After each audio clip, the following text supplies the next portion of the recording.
We already met at the police station.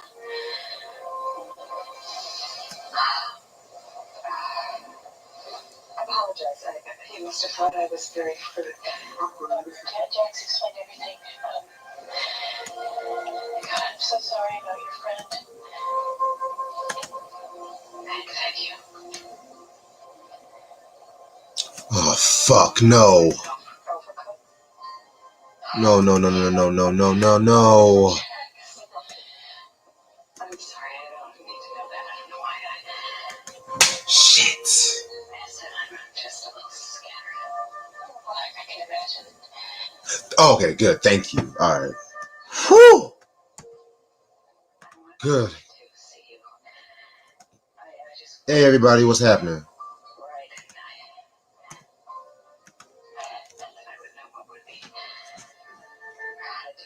Low flyers only. Let's go!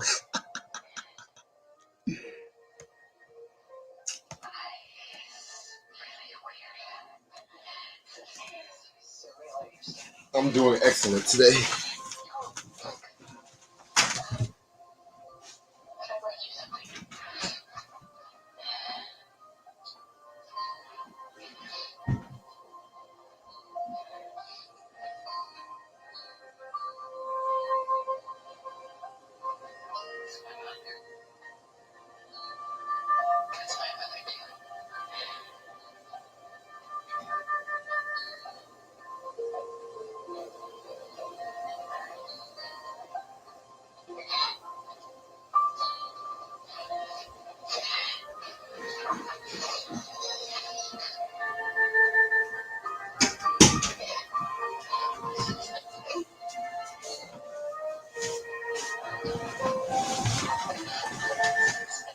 Hey, Rick, what's up?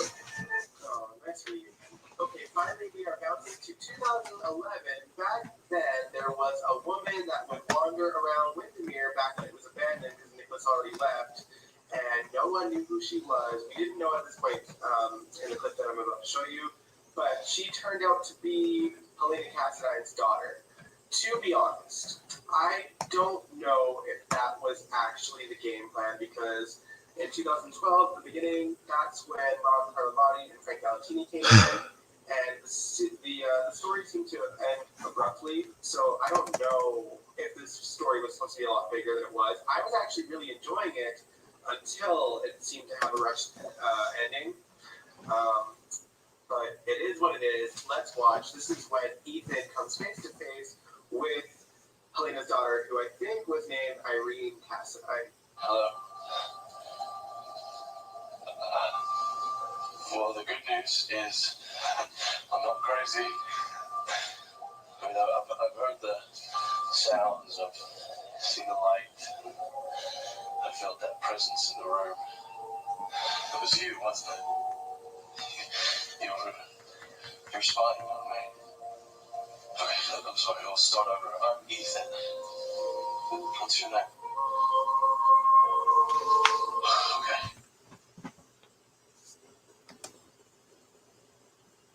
I wasn't really that focused on that verse. I'm going to be quite honest with you. I actually fell asleep. When it comes to like Timbaland and Swiss Beats, I like their production, but I'm not like a diehard fan of their production like that. And I kind of feel like them doing this whole hype, oh, we're gonna do what's it? We're gonna do like a rematch and some shit like that, and it turns out being them. I just feel like it's just gimmicky, you know. What is that word? It was just hyped up, you know what I'm saying? I don't know. And of course, they had to be on time for their versus battle too. No, Eric. I think that one's coming up next. I think the rematch. They really announced the rematch. I think like last week.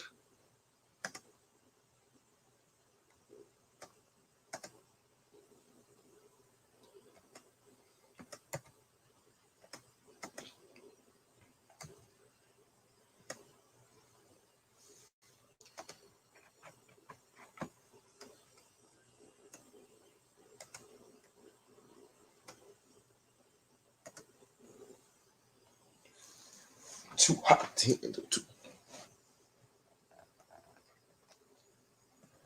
Nigga, I almost dropped my laptop today, yo. I was about to be like SOL.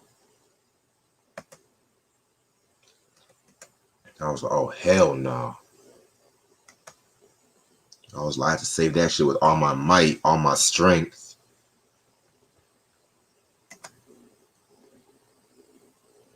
Yeah, y'all know I need my laptop. Y'all know I need my fucking shit. Y'all know I need my fucking shit.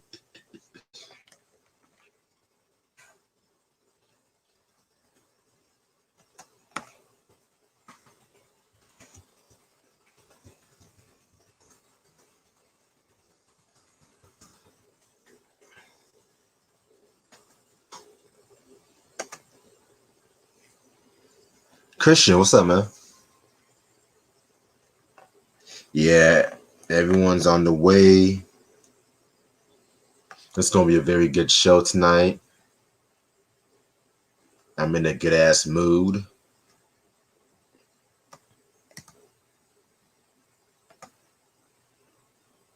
About to make some money. Gotta make some money. Gotta make some money. Steve Goldsmith. It's a question of values. Oh yeah. It's a boy. Congratulations. No, I can discard that.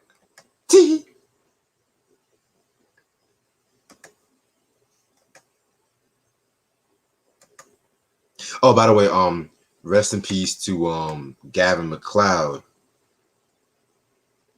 You guys should know him. If all my sitcom TV heads, he played Murray from the Mary Tyler Moore Show. He was on the Love Boat. He was a captain on the Love Boat. He was 90 years old and shit. Rest in peace to him. Rest in peace to BJ Thomas, by the way. Yeah, man.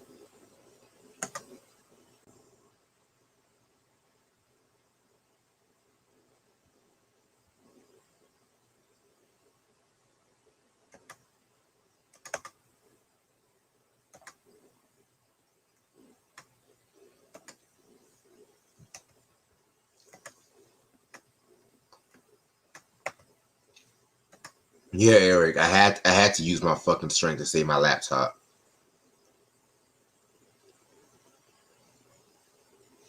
Yeah, I can ask Try with that when he comes.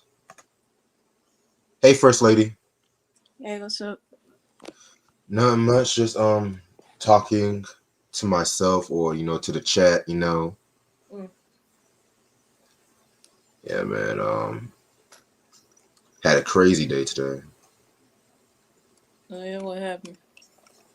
Well, my sister had a health scare. That's all I'm gonna say right now, but she's fine right now. Then my cousin, that part I'm gonna DM you later. Okay. And you know what cousin I'm talking about, right? Yeah. Okay, just making sure. But that's why I just had to go to my mom just to clear my head and shit like that. I mean, I wasn't mad, nothing like that. I just had to let her know too. But thank God my sister's gonna be good because that shit almost scared the fuck out of me.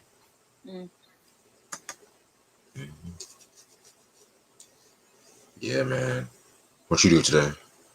Had to work. Oh shit. What time you get off? I got off at my shift ended at 8:30. Got off at 8:40. So. Okay. Yeah, I'm off tomorrow though. Yeah, I'm off tomorrow too. I might just Uber in the morning and just probably find some cookouts or something tomorrow and shit. Yeah, I know my dad's gonna be sleeping like the whole day, so I'm not even trying to bother him. Oh. I mean, I'm gonna bother him unless needed, but not like some stupid ass shit. Right.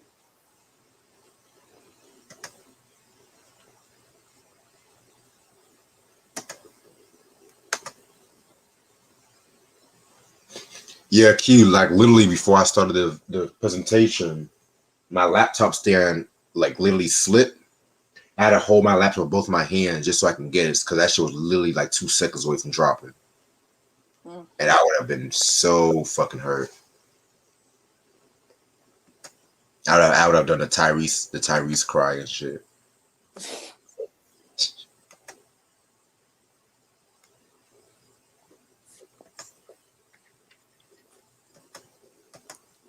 I was like, oh God, no. Here she is.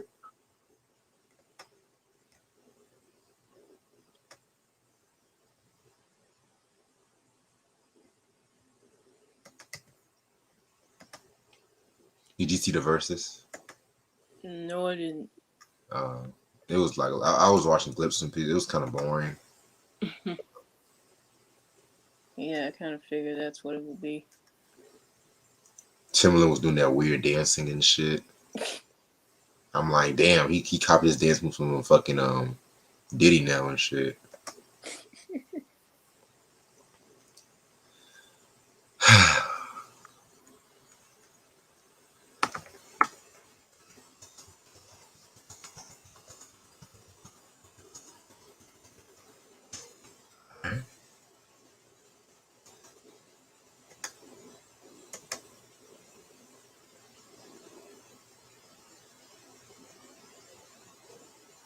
Yeah, I don't know what Try is doing.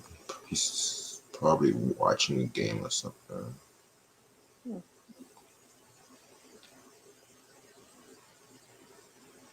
Oh, rest in peace to the guy that voiced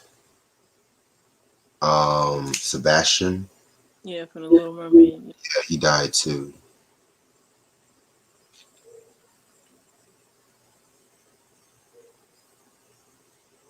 God damn.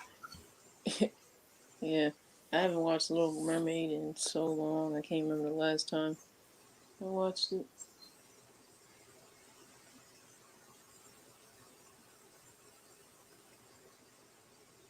So I saw a little bit of the Rugrats reboot, and it was kind of weird. Yeah, I know.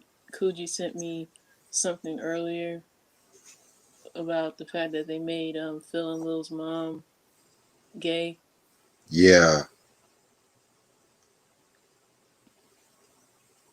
Cause I'm like the whole time, like in the original, she's been married to Howard, and now since they brought it back, they gonna make her a lesbian. yeah, I and don't that understand that. that was not the point of her character and shit. Mm. No, if you're gonna bring the show back, just do what was done originally. Why try to change it up now?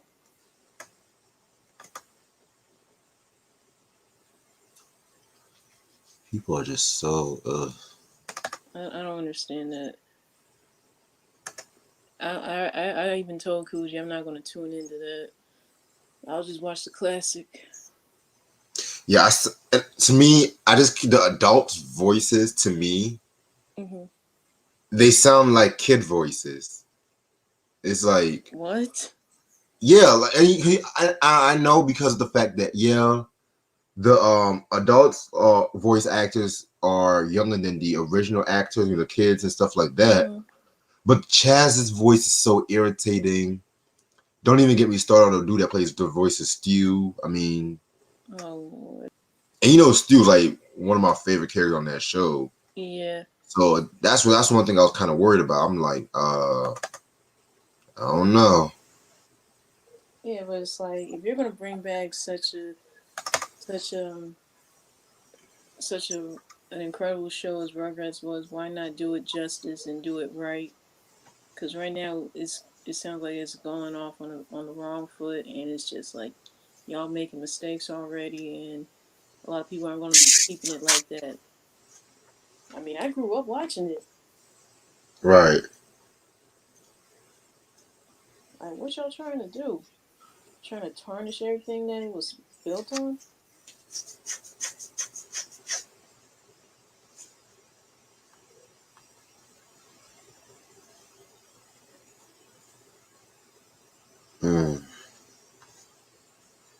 It's trash. Yeah, I would rather watch the original than the reboot any day.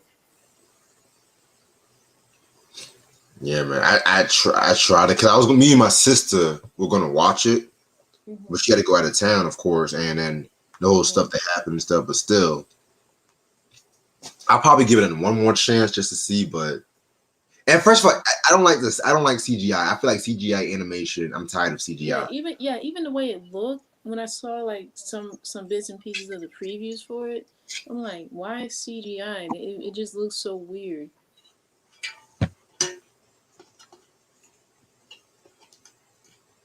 Oh yeah, the dude who voiced Stu, he passed away in 2016. Yeah, Jack Riley, rest in peace to him. Yeah. Very dope actor too. Mhm. And you know what's crazy? Like, the character of Stu Pickles kind of had like a fan base of its own. Cause now, like, since the internet, blew up and shit like that, a lot of people like fucking with Stu and shit. Yeah.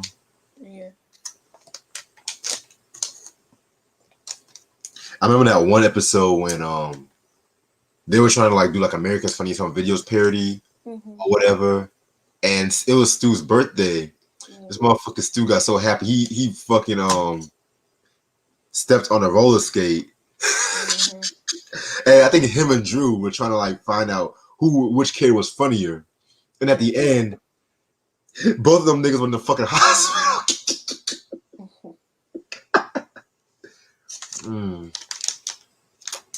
If anything, I wish they would have done like a spin-off based on the adults and shit. That would be funny as hell.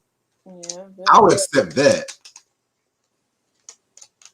Like, give me a Stu and Drew spin-off and shit. Oh yeah, and another thing too, the guy who voiced the grandpa, he passed away in '97. David Doyle. Yeah, he was the first dude that voiced the grandpa too. Yeah. Yeah, and that's one of the reasons why I didn't really care for Rugrats post '98, because of the fact that the original voice actor for Chucky left. One of the writers left at that time. Oh wow. Yeah, the dude that voiced the grandpa died. It was just like a lot of tempering, and the classic the couple who made Rugrats, they were divorcing at that time too. Yeah, they had like a lot of background tension because the female, I think the woman, I forgot which last name it was at the moment, but she didn't like the way how Angelica was portrayed, because they said that they didn't like how Angelica was too mean to the babies and stuff like that. I mean, so known for being a spoiled brat who treated the babies bad. I mean, yeah, but at the same time, I think the husband said that Angelica was based off a bully he knew when he was a kid. Yeah. And the way how Dee Dee always used to say lip shits this, lip shits that, it was pretty much making fun of like the female of the married couple and stuff like that. You know what I'm saying? So yeah, there's actually a dope video. I'm gonna actually send it to you that actually explains it. I'm like, damn, Rugrats went through all this shit. Damn. Okay. But then SpongeBob came out, and then the rest is history. Yeah.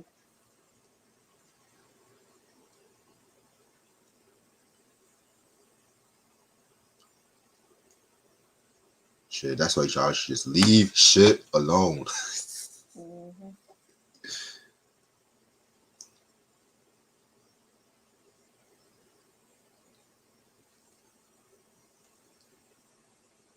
But I think Tommy Loki kind of gets on my nerves now. I don't know. He's always like a goody two shoes, always trying to take charge of everything. Like, ain't nobody. First of all, I ain't taking charge from nobody that can't afford no shoes. First of all, like, motherfucker puts a screwdriver up his dick and shit. Thinking he charged. Think he big man on campus.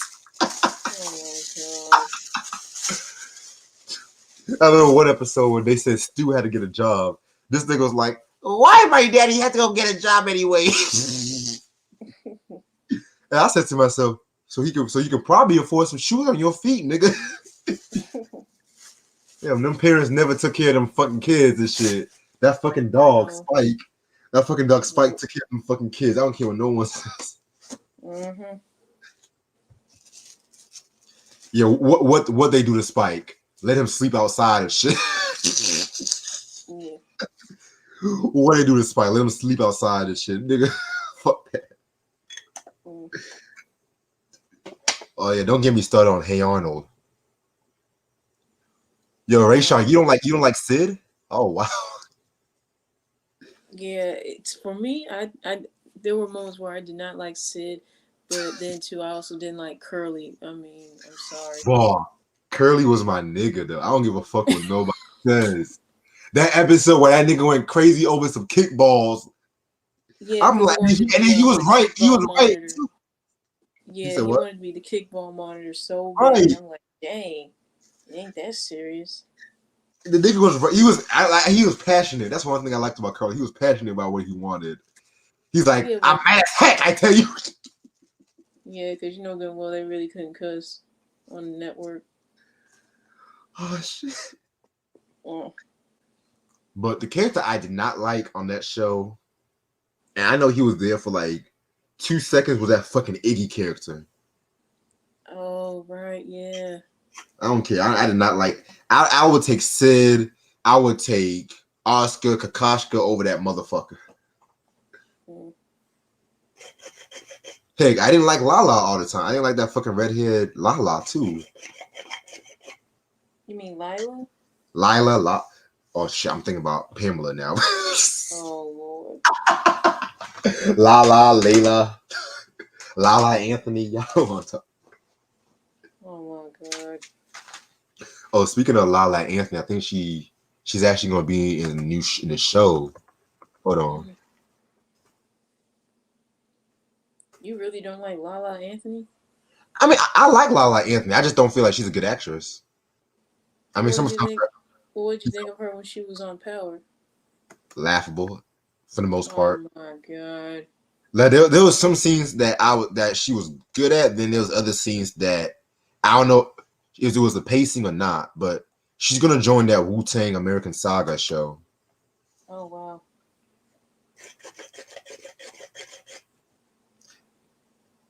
I hate to say it, but the best acting she did on that show is when she was about to get killed off. That's terrible. I know. Yeah, it is. That's terrible. I know. Mm. I know. I'm bad. I know. What else? I really cannot wait for the new Power to come out, man. Can't wait for this new love. What season 2 of Ghost? Mm-hmm. Oh, what do you think of the other spinoff, the one when they're gonna have it centered around Kanan? I'm ready for it. I'm ready for all this shit, man. Like that's what like I don't know what it is, but what 50 Cent, the way he's doing this whole book shit, I like it. Yeah. I like it. I'm tired of all these love and hip hop. Give me like black dramas, black TV. Tired of reality TV and shit. I haven't watched reality TV in so long. It ain't even funny. Me neither. I don't blame you. Yeah, because I used to watch Love and Hip Hop like all the time when I was at Central, but at some point I kind of stopped watching it. It was somewhere between whatever season Love and Hip Hop Atlanta was on and whatever Love and Hip Hop Hollywood was on. I think it had been either one or the other or both. Mm. Yeah.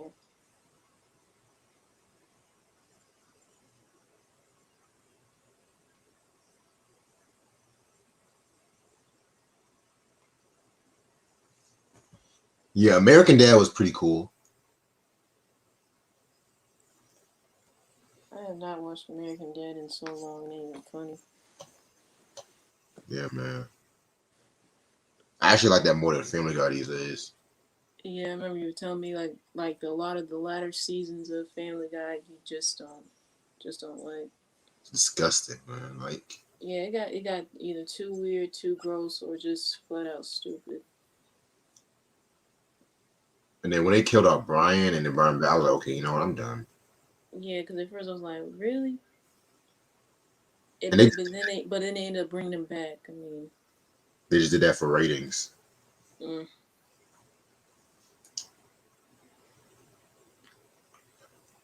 Rank the first 4 MOP albums. Number one, Firing Squad. Number two, probably First Family for Life. Number three, To the Death, and number four, Warriors.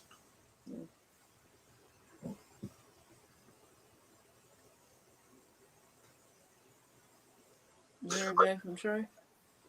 Not yet. I'm gonna call him. Hold on. All right. Yeah, I think they say he's watching the game or some shit. Cause he knows the playoffs and shit. All right.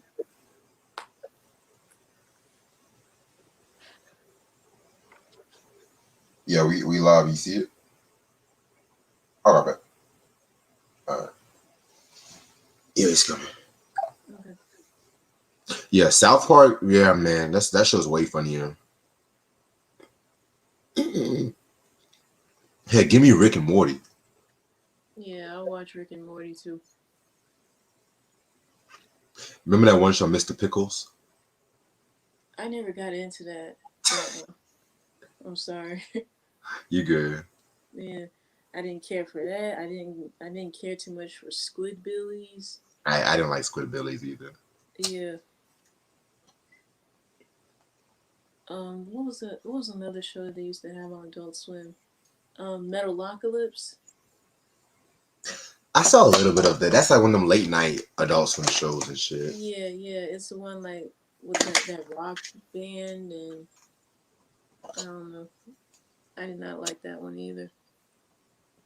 Aqua Teen Hunger Force, I love that. I love that one, but they had some very tripped out scenes once in a while Oh too. yeah, they did. Like I hated falling asleep to Family Guy, and I wake up and I see some weird shit on my TV. Like, what the fuck? Yeah, I hated that too because I remember I would wake up like I don't know whatever time late at night and be wondering like, what is this? I don't know what this is.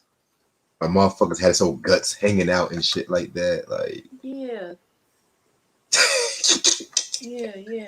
I know what you're talking about too, but I forgot what that show was though. I know what you're talking about. yeah.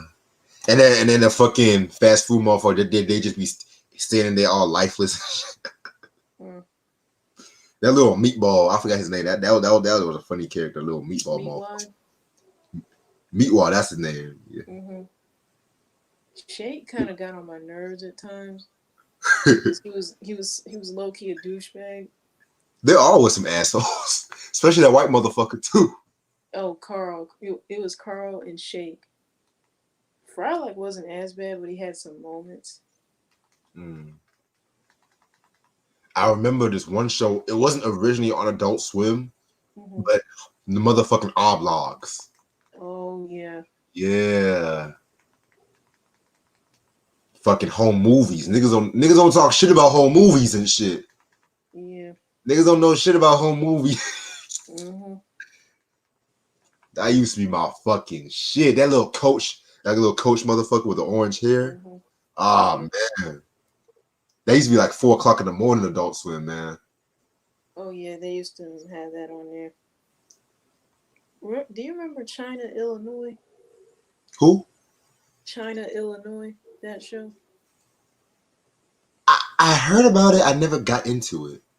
Yeah, it was about these group of people working at some college in Illinois, a very terrible college at that. Oh, okay. Now it's coming down. Yeah. Wasn't like one of the characters had like some big breasts or some shit like that? Yeah. Okay, yeah.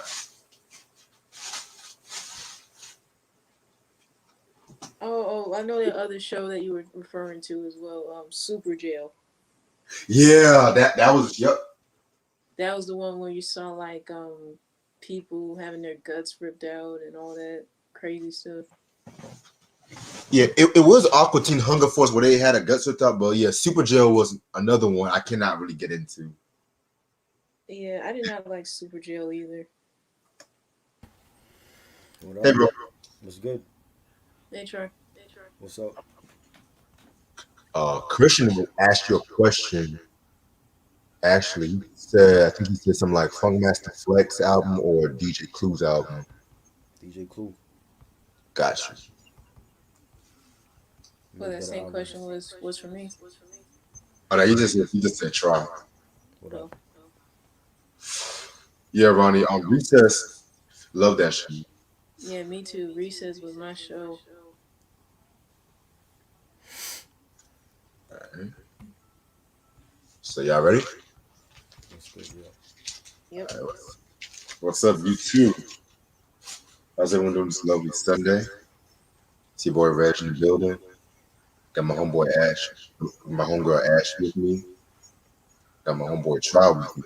Oh, And it's gonna be a good show. And today's surprise review that we've been hiding forever. Yeah. You guys asked for it. Y'all said, when are you gonna do everybody? When are you gonna do every little step? When are you gonna do every little step? When are you gonna do Don't Be Cruel? Yep, we're gonna do that one today. Finally, Mhm. we'll talk about Bobby Brown's legendary Don't Be Cruel album. This came out in 1988 on MCA Records. Pretty much almost all the songs on this album are singles, like Don't Be Cruel, My Prerogative, Only, Lock and Chill, right. Every Little Step, of course. Mhm. You know, Bobby Brown, like he was the main nigga on that at that time and shit like that. This came out 2 years after he did the King of Stage album, which we're gonna have to talk about that one too. But at the same time, you know what, we can come back to that one. What's good, Elliot? And I know we talked about the Forever album, Yeah. which I told myself I really was not want to talk about the album as the first time we talked about Bobby, but you guys voted that for some reason. Mm. Yeah. So after the King of Stage album, you know, Bobby Brown, he really wanted to change up his steez. He was pretty much influenced by Janet Jackson, what Jimmy Jam and Terry Lewis did for Control for Janet. He wanted to get rid of that bubblegum image, that girlfriend image and shit like that. So that's when um he hooked up with Babyface and LA Reid, who at that time they were really getting their little street because I think at that time they had left the deal and shit, and they pretty much reshaped the sound. He also worked with like Lou Silas Jr. as the executive producer and shit like that. Jen Griffin, Gordon Jones, and Larry White. You know, also Teddy Riley did some writing on this album too. Also had Daryl Simmons do some writing too. You know, Aaron Hall. So yeah, man. And so this album, what was interesting about this album was the fact that people looked at him like he was the next Michael Jackson when it came to this shit right here. You know what I'm saying? So, and speaking of Michael Jackson, a little trivia: this is actually the best-selling New Jack Swing album before Dangerous too. So that's just how big the album was and stuff too. So Right. yeah, look at that fucking classic album cover. Yeah. You know, him in that fucking blazer, high top fade. Yeah, just the fucking fine. Yeah. I like the back cover for some reason. I don't know why. But yeah, man. So and I know they recently re-released this album too on Spotify. And what's interesting about the Spotify one is the fact that you know they added the On Our Own track and the Ghostbusters 2 soundtrack. They Yeah. had certain remixes. Yeah, man. All right. So 11 tracks. Well, technically 9 tracks, but yeah. Yeah. Track number 1 is the Cruel Prelude, which is pretty much like just setting the whole stage for the whole album. You know, just like you know how that shit goes and shit. Mhm. Yeah, it was dope. Great way to start the album off. You know. There ain't really much to go on about the "Don't Be Cruel" prelude. Just pretty much as a build up into Of course, the title track. Oh yeah, and Hmm. what a title track that was. Yep. Don't be cruel. Oh man, one of my favorite Bobby songs. Love the video for that song too. Definitely had that like nighttime feel to it and shit. Um, Pretty much what I got from that track was the fact that just pretty much like him playing hard to get in a way and shit like that, and of course with girls saying, "Oh, you just a bad boy, fuck you" and shit like that. So yeah, that's pretty much what I got from that track. L.A. Reid and Babyface, they did that thing on that beat right there. So yeah, man, very very dope track. Classic track. The production, the song, the chorus, everything about it was great. I think he was wearing the same suit in the video that like he was on the album cover. If I'm not Yeah. mistaken. A great song, man. Like if you don't know this song, I don't know what to tell you. Like this is a classic. Mm. Yeah, Don't Be Cruel definitely was a great way for Bobby to, I guess, make a comeback from the King of Stage album, and for it to be the title track and for it to be produced by LA and Babyface. They definitely did their thing on the production. I couldn't imagine him doing it with any other producers other than them. Right. I don't know if they knew they were going to get a guaranteed hit, but they definitely did with this. Oh yeah. Yeah, I have yet to see the video, but I'll just say that "Don't Be Cruel" is definitely one of Bobby's songs that's unforgettable. And for anyone who's never heard of it or watched the video or even listened to this album, check it out. Yeah, man. Like the video low key kind of reminds me of the way you make me feel by MJ a little bit too. So now my prerogative. Hmm. Okay, so pretty much he's not credited, but this is pretty much Teddy Riley's beat. I'm gonna be perfectly honest with you. I think they put him as uncredited 'cause at that time, like he was still coming out at that time too. But yeah, um, in my opinion, this is like his signature song in my opinion. This was nominated for Grammy Award and shit like that. Love that beat, love the synthesizers, those horns. I mean, everyone knows that track and whatnot. And the reason why he wrote this track because he wanted like an aggressive, strong song and whatnot too. So he pretty much wrote this, after the reaction he got from leaving New Edition. Right. And when it comes to like my prerogative, it's just another word for saying my business, my steez. You know how that shit goes. So yeah, man. Very, very, very dope joint right here. They say I'm crazy. I really don't care. I love that. That it was Bobby Brown's coming out party. Like that song alone. Forget that even the first album. Like this song is what made him who he is now. And the beat for that and that is all New Jack Swing. That's all Teddy Riley, and he gets all the credit for that. And you know the production, the song. Like I said, like the songs and classic timeless music. I'm also seeing on this album that Aaron Hall did background vocals, Yeah, he did. and Markel Riley. That's Markel was part of Rex and Effect. He did like the drum programming. Yep. So like a lot of the songs. So you have like a whole the whole like guy is featured on here. You know what I'm saying? And this is a timeless song, man. Like I love it. Yeah, never get tired of hearing it. The video was dope, and yeah, this is great.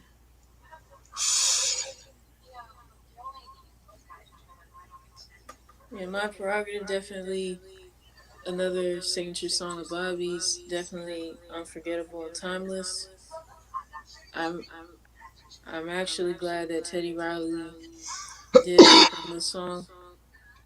But Bobby did end up mentioning Teddy somewhere toward the end of the track, so Right. that way to give him a little props to him for that. And yeah, I'm not sure if y'all knew this, but I know Britney Spears did a cover of this. Oh God. I Why? forgot. Yeah. Yeah. Why? Yeah, that's what I was about to say. Try. I was about to say that same thing. God. Why? Yeah. I mean, I I don't. heard her rendition of it, and I did not like it. Yeah, that was just at the time when a lot of '80s songs was getting rehashed and stuff like that. I have nothing against Britney Spears, but that was not the right song for her. No, no, no, no, not at all. Wow, 12 people watching. Okay. All Okay. right. So my favorite song on the album next, Roni.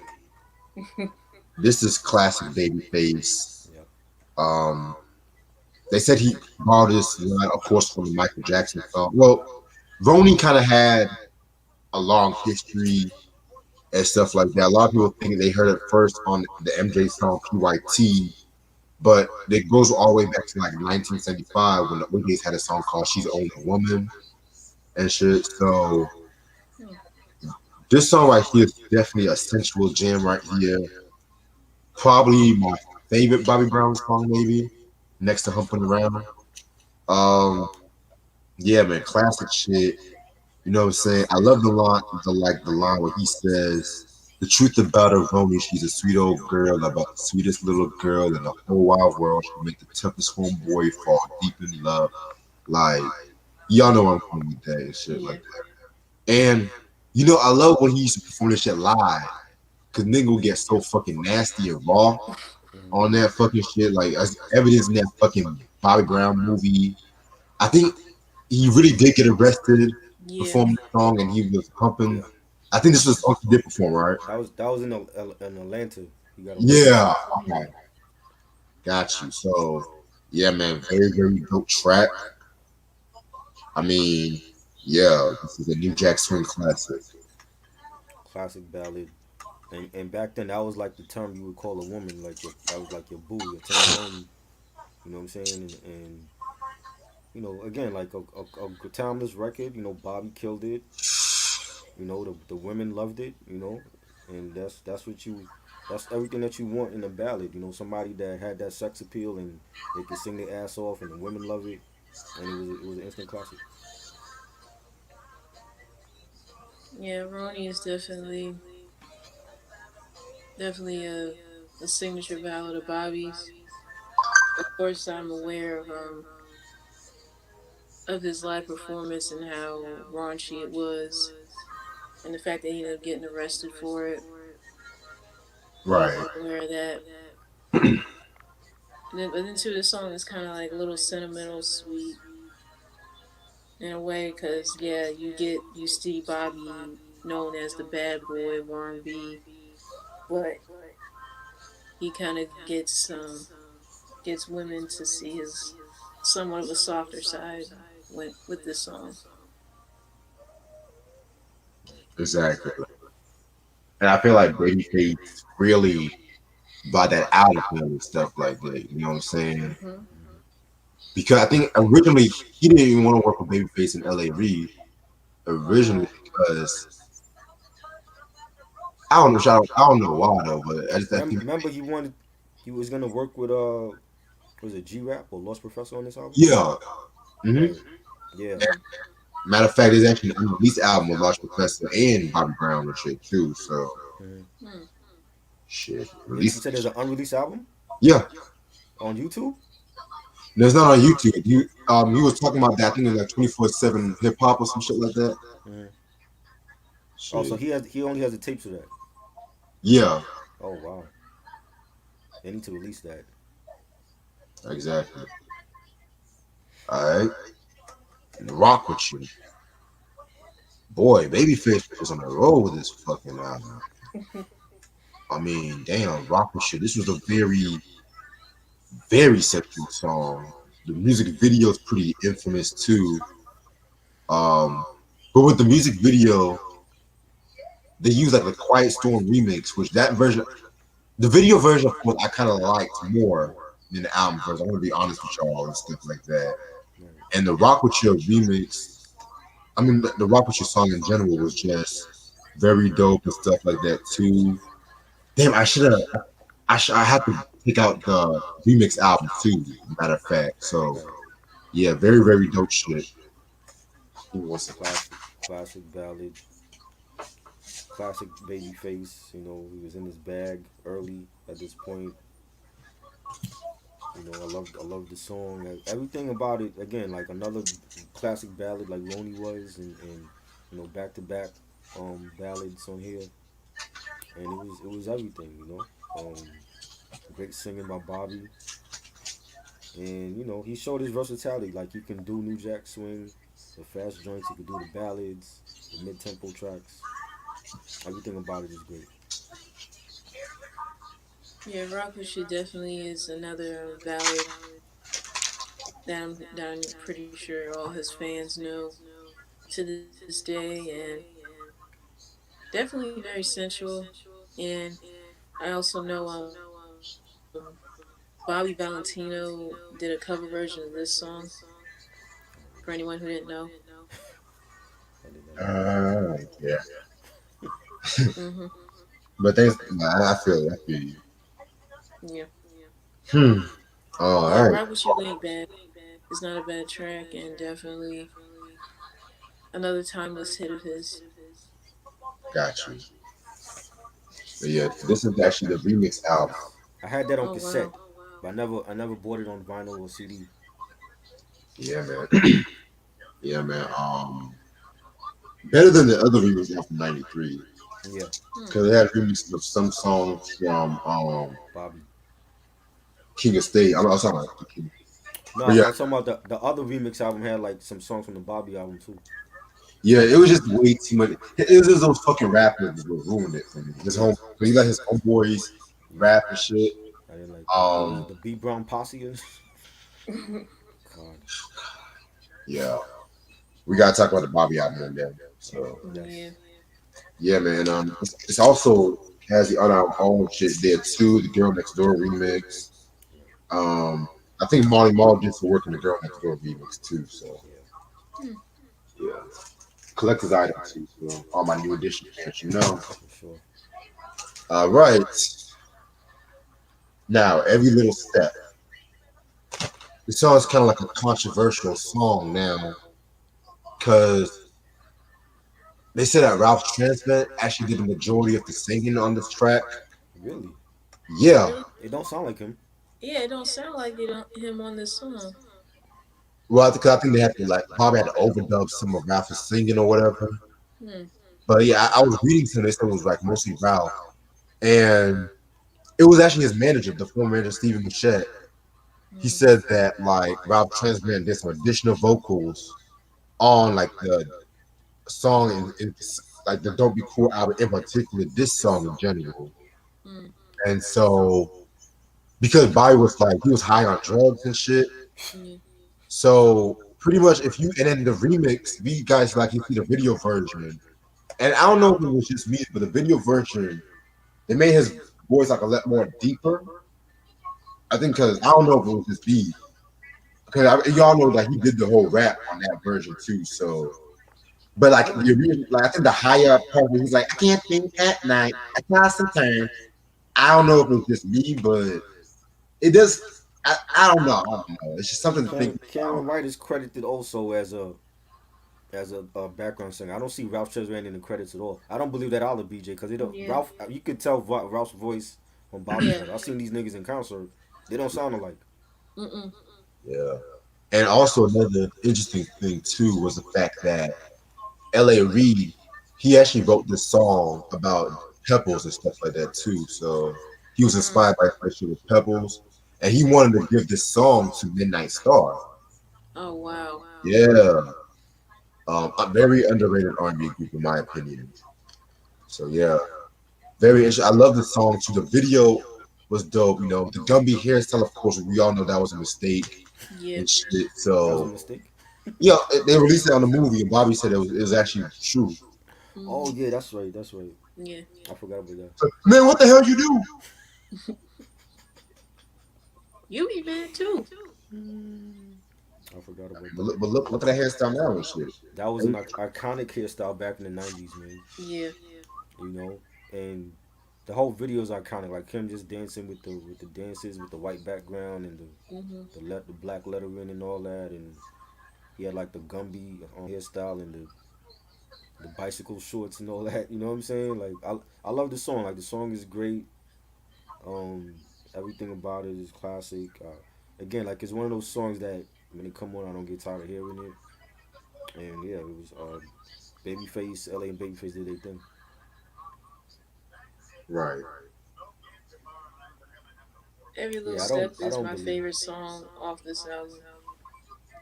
Yeah, the video is iconic. Of course, him dancing and just everything about it is just unforgettable. You really can't forget the gear, the Gumby haircut. I mean, you just can't. Everything about it, from the chorus to the the instrumental beat being used and production and everything is just perfect.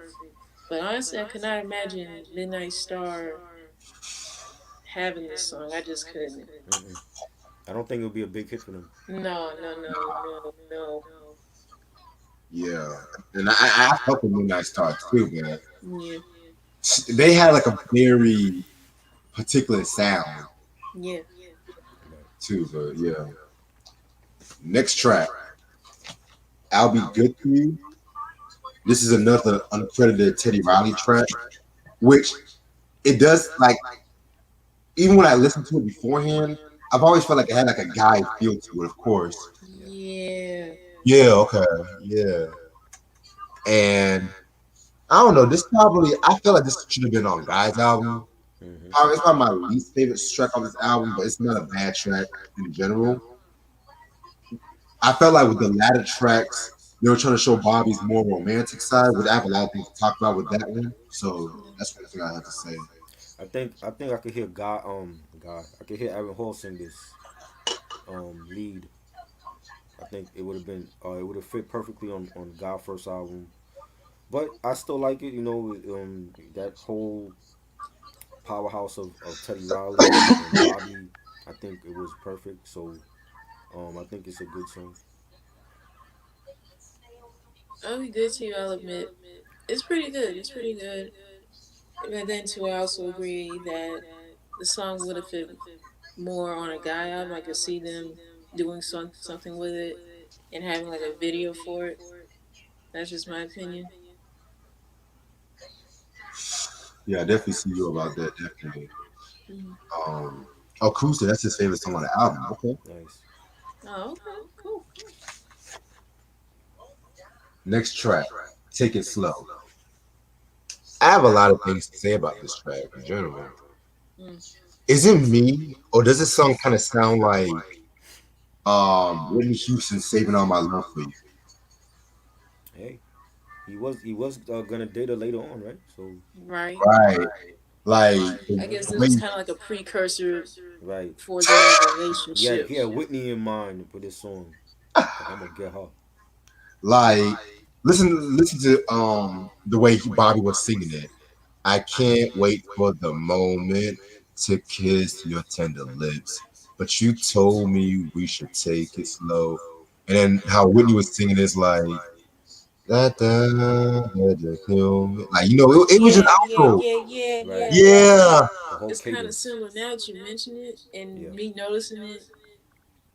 Right. And I pulled up some lyrics. I don't want to make this like a Whitney and Bobby thing. I really did It's not too want to make late. You mentioned her, so well, yeah, we're going well, there. okay, because pretty much I don't know if it was like an answer to this because some of the lyrics were just like You think it was an answer for saving all my love for you?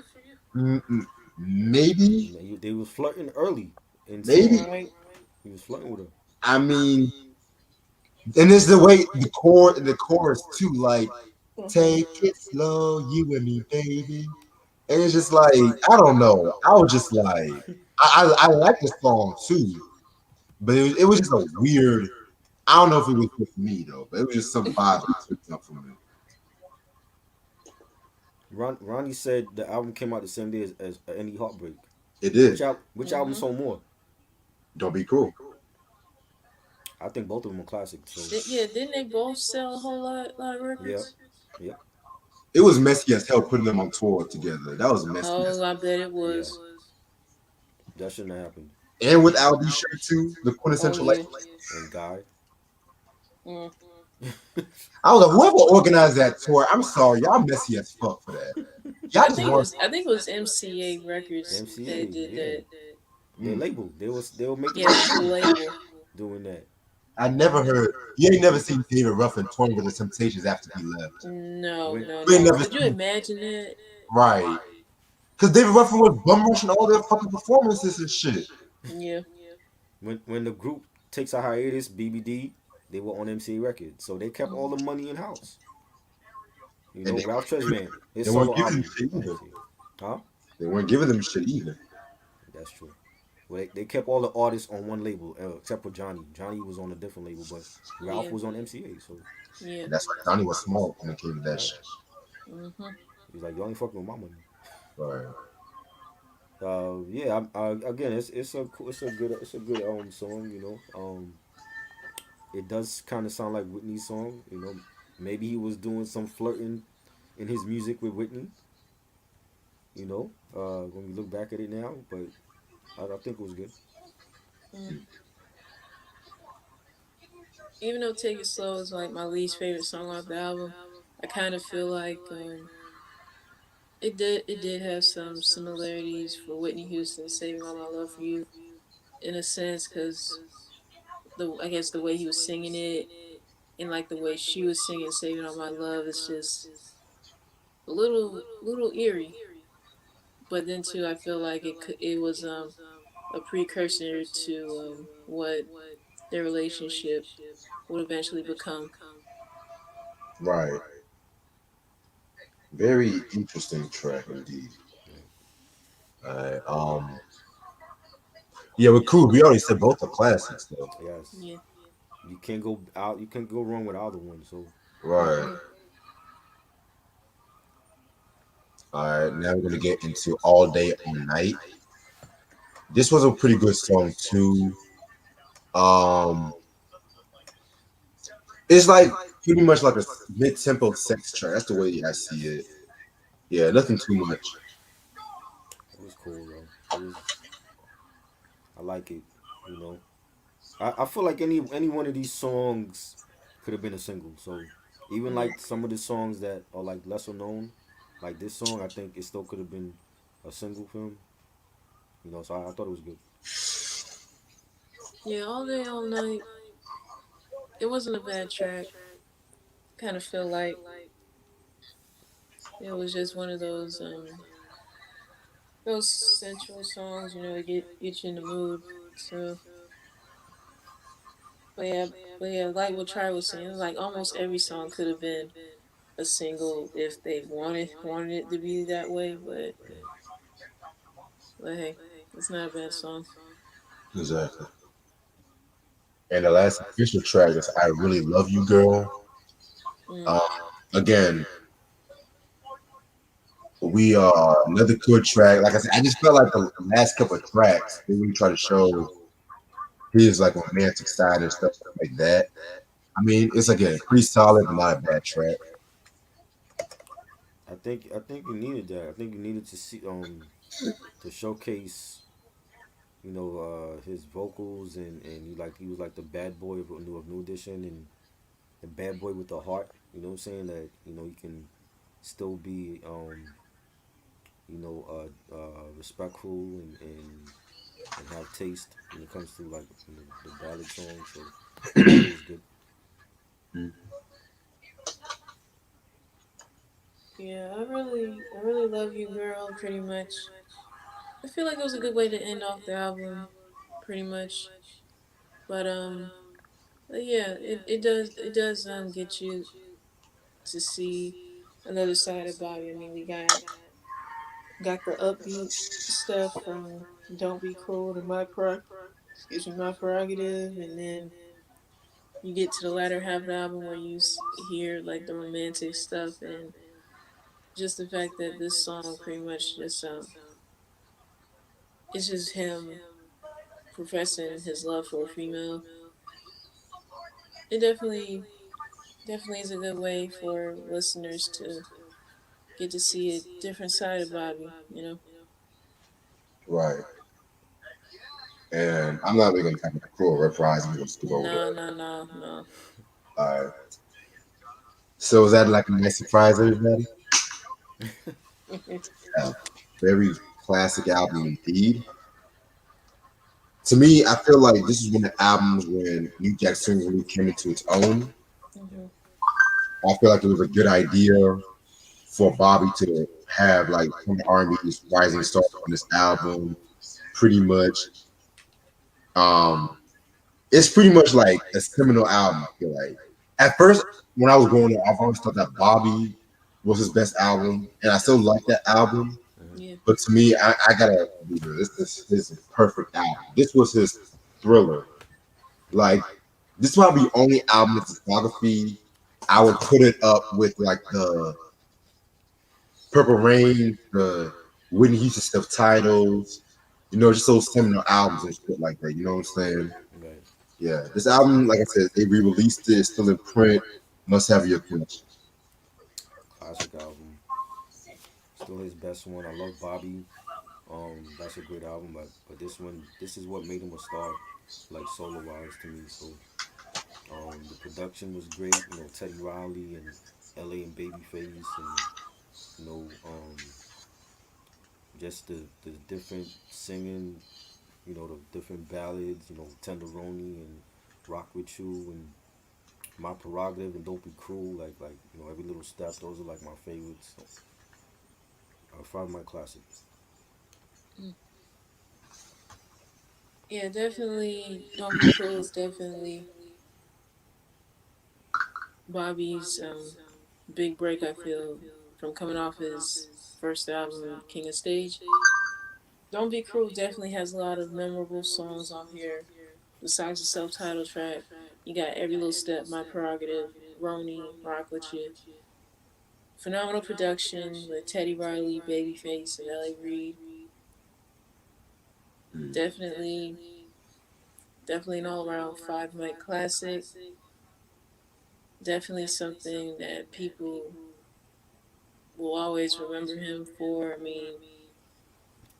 Hey, I love this album and the Bobby album overall in his discography.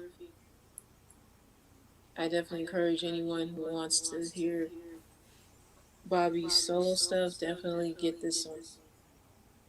Most definitely. Okay, it's time for show and tell. Mm-hmm. All right, so oh shit, what's up, Fuji? Hey, Coogee. Fuji was good. It's good. BJ, Eric, y'all can come on. Let me know if you want me to resend you the link. All right, this might be my most weirdest and my most heaviest collection. I think the most albums I've ever had. Mm. And the crazy thing, I still got some more on the way too. That's the crazy thing. So yeah, so you know how we do, just show two albums and shit like that, and go on to the next person. All right, Eric's on the way. All right, let's start with my first one. Oh, okay. It's DJ Jazzy Jeff, the Fresh Prince, Code Nice. Red. Mm. This is the 1993 album, and this is the final album that they've done together. Mm. Very dope album. I don't hear a lot of people talk about this album. I don't know why. I think it's because they looked at the album cover, they thought Will was trying to be a gangster, but um. So yeah, this was like I said, this was the fifth and final studio album that they've done together. They came out with four singles: "Boom," "Shake the Room," "I'm Looking for the One to Be with Me," "I Want to Rock," and "Can't Wait to Be with You." Very very dope album, man. Like I said, I feel like Home Base and Code Red were like the most mature album. Very consistent. I love the song "Twinkle Twinkle I'm Not a Star," where he's talking about like, at that time, he was big with Fresh Prince, and people were looking at him like he's a superstar, but he has to people that he's still the same cat from Philly. Um, yeah, man, definitely gonna expect a review on this very soon. I'm thinking like July. I might do like a Jazz Records thing, but stay tuned on that. So yeah, this is a dope album. Very dope album. I think this one and Keith DJ, my favorite albums from me. Oh, it's out of print. Yes. All right.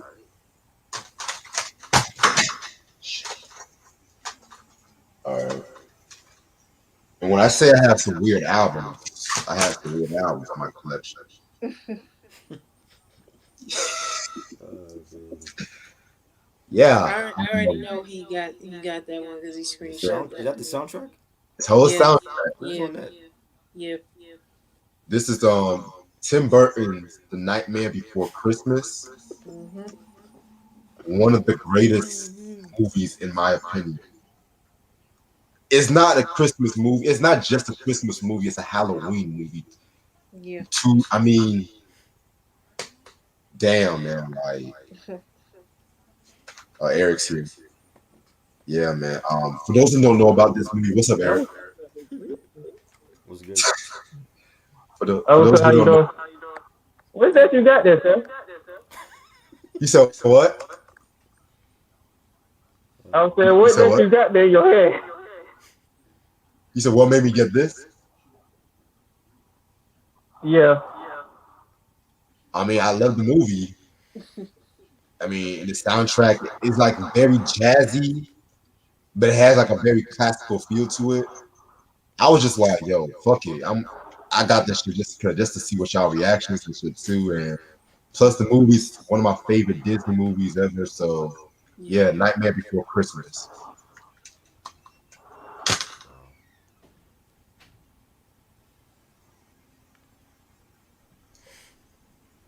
You want me to go next? Yeah, you can go now. All right, I got 1994 Smith and Wesson The Shining classic album. Thanks again, Reg, for this. Whatever. Uh, I think it's their best album still.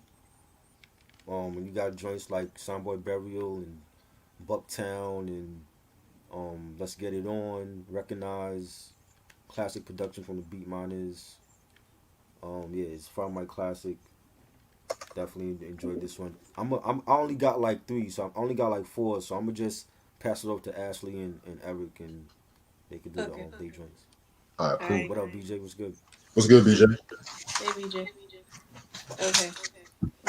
The first one I got is definitely one album that we definitely need to talk about one day, and that is Boyz II Men's Yes, 2 album. I Ooh, love that album. Mhm. yeah. Yep. Yep. Yep. Yeah. So far, this is the only Boyz II Men album I have. I know my mom has Cooley Eye Harmony, this one, Evolution, and Throwback, if I'm not mistaken. I know she got another album as well, but I just can't think of the name of it. But those are the only Boyz II Men albums that she has. Oh, she even has their Christmas album. Yeah, that was good too. Hmm. Very good. Yeah. Next one, pretty much I guess you could consider it like a soundtrack to this documentary that I watched numerous times on Showtime Network. Pretty much, the Hitsville, the Making of Motown documentary had I guess a soundtrack, so to speak. Okay. Yeah, yeah, definitely a lot of notable hits from a lot of the biggest groups and artists on Motown, such as the Supremes, Stevie Wonder, Marvin Gaye, the Miracles, the Temptations, the Marvelettes, the Jackson Five, Four Tops. I mean, I can go on and on with this.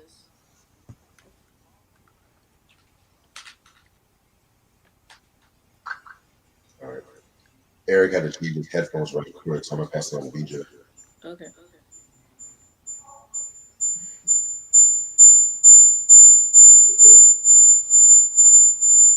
Switch, Ooh, Oh dope. wow. love that. This is Switch 2. I need to get the first one.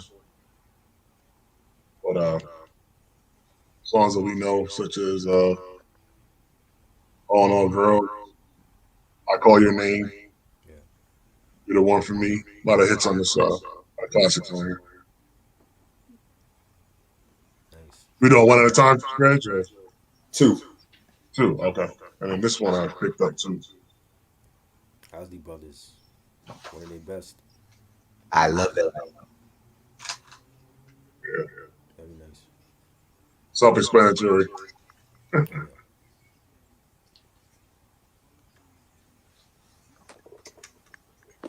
Sir, dope picks, BJ. Thanks, man. It's on you, Eric.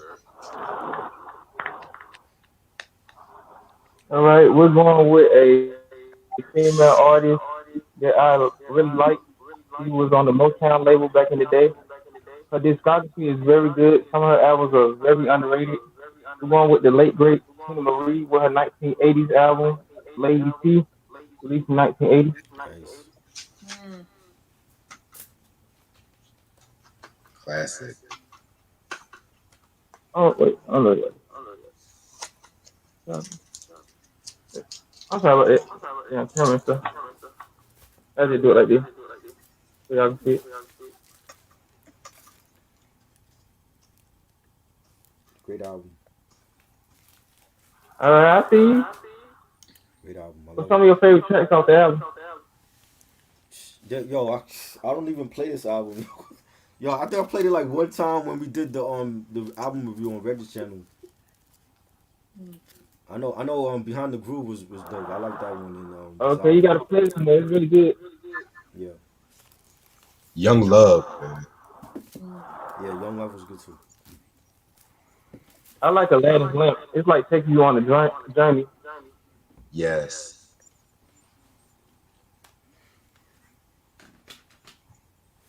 You can show one more, bro.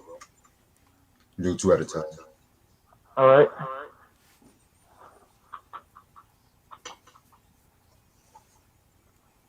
All right. This artist, I've been trying to find her debut album. Well, not her debut album, but this album that she put out in '81. It is very rare and it's very hard to find. And we're going with Evelyn Champagne King with her 1981 album, I'm in Love. Yes. It was supposed to be the Japanese version, but it didn't come with like the OBI strip. I'm kind of mad about it, but beggars can't be choosers. I got to put a really good price because, like when you go on like certain websites like Discogs and eBay and stuff, you're gonna be paying crazy prices for like old albums and stuff. It just depends on the artist. Mm. I got the 12-inch. The Ooh. 7 foot on for this Oh, wow. song. And let me tell you a Nice crazy try. story about getting this album. Right, Nice. it took me like 3 times to get this album, like the vinyl version. Like the first time I tried to get it, like the first song, I'm in Love kept constantly skipping, and I hate that when you get like new albums and you just like skip on your record player. It's like it really be pissing me off. So like the third try that I got the album, like it wasn't really giving me no troubles and stuff. Cause some of her albums are very hard to get for like a good price and stuff. And I'm lucky to have like I got her first 7 albums that she put out from like either '79 through like almost to like '88. That's crazy. That's wild, man. Shit, that's how niggas be sometimes. Alright. So my next album, we're taking against an EP. It's the Beating Us with Intoxicated Demons. This was released in 1993. Relativity. To be quite honest, I'm not like the biggest Beating Nuts fan like that, but I always like this album and the Stone Crazy album and shit. This was known for songs like one on Psycho Dwarf. Songs like fucking Rain on Attack and shit, fucking World Famous. I just loved how dirty their beats was like in the early 90s and shit like that. Must have in your collection if y'all can find it. Yeah, man, it's the Beating Us, Intoxicated Demons. Alright. Mother be nuts. Yeah. Underrated. And It was on Violator, right, John? Huh? It was on Violator, right? Yeah. They were on Loud, but they were managed by Violator. Gotcha. Okay. All right. So I got some more weird shit for y'all. I don't think y'all are ready for this one.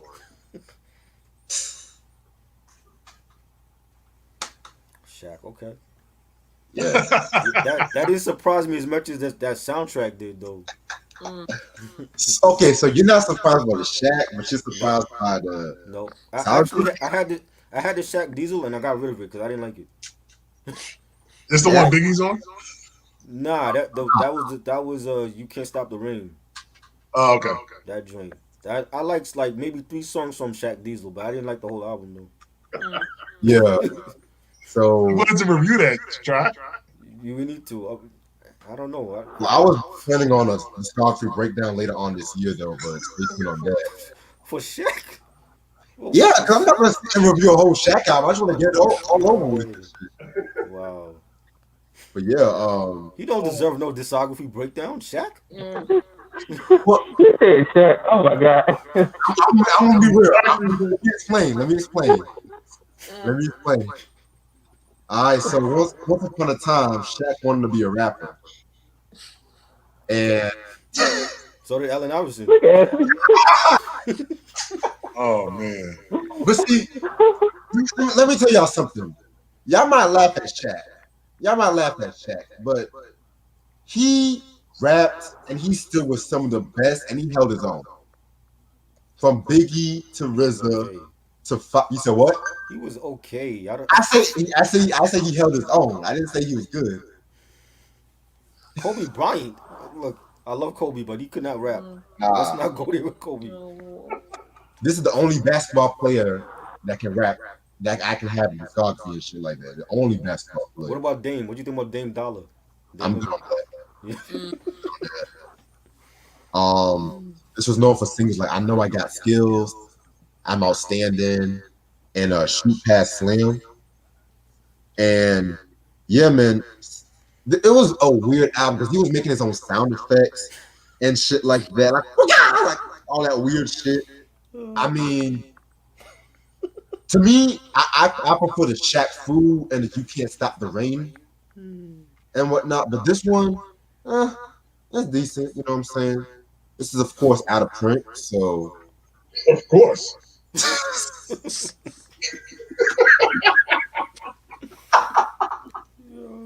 Oh my god. You know what's funny? I can't believe he got Biggie on that do a song with. That's what's funny. that song was iconic, man. I'm telling He you. had the Yeah, that money. That's song's what it funny. was. He had the money to get anybody for his Yeah, that's album. true. So Yeah, yeah. you know, you throw Biggie like 50 G's, he gonna do the song. Yeah. Uh, Y'all make Oh god. I love the Discography connection video. breakdown. How many people you think gonna watch that, Reg? You said what? How many people you think gonna watch that discography breakdown of Shaq? Hey. I mean, it's the closest thing to a sports video I'll do to my channel. So niggas love basketball and shit. So fuck it. And besides, who else would do a Shaq breakdown? Who Only else? you. Only, That is true. only me. Mm-hmm. I You're guess I'd damn have to right. be like the part that talks about the basketball when it comes to Shaq. You said what? I guess I'll talk about the basketball part for Shaq. I mean, I can talk about the basketball Oh, too. okay. Like, I know a little bit about his stats and shit. So yeah. Right. That's dope. man. Okay. Oh, all right. I got we discussed this album earlier this year. For this lady that retired, Anita Baker first album. Rapture, great album from '86. I love Sweet Love, of course, and Caught Up in the Rapture. No One in the World, Same Old Love. Definitely a classic album. Yeah, I love it. I'm about to say Ray Sean. BJ and Eric, you could go like next, or Ashley. All right. So Ash. Okay. Okay. One album I got. It's a soundtrack to a movie I've seen plenty of times. And this movie came out during the early 2000s. I have the Save the Last Dance soundtrack. Okay. Nice. Yeah. Yeah, it has artists such as Lucy Pearl featuring Snoop and Q-Tip, um, Casey and JoJo, Pink, Donnell Jones, Kavon Edmonds, which is Babyface's brother, also a member from After Seven. 112, Ice Cube, Montel Jordan, Fredro Starr, and Jill Scott. They're featured on this soundtrack. And another one, shout out to Reg for getting me this sometime this week. I got Alicia Keys' first album, Songs in A minor. Thanks, man. I love that album. Yep.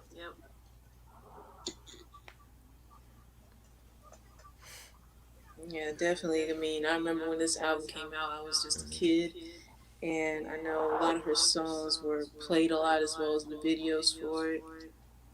Fallen, A Woman's Worth, you know. She even did a rendition of Brian McKnight's song "Never Felt This Way." But yeah, Alicia Keys songs in A minor.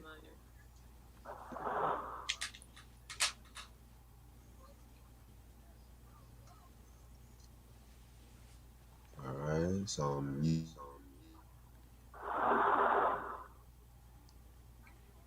On me? Oh, Reg is frozen. Yes, BJ, and then Yeah, he was. Okay. This album came out around the time of the album y'all just reviewed. Some of y'all saw me post this on Instagram. Yes. Woo! Classic album. I need that one, man. Let me ask y'all a question. Where would you compare to Bobby's album? Where would you compare as far as like which one was better for the time period? Which one was better to y'all? Oh wow. Don't be cool easily. Yeah. Okay, because this one had a lot of joints on it. Yeah, that was dope too. Yeah. I felt like the songwriting was stronger on Make It Last Forever. Right. Me too. Yeah. Mm-hmm. This next one, I've been looking for a while. Finally found it. Check it out. Nice. Oh wow. Oh man, Pretty good condition too. it's so I clean. haven't listened to it yet. Classic. That always gives me like Lovecraft County vibes every time I listen to the album for some reason. Yeah. Good one.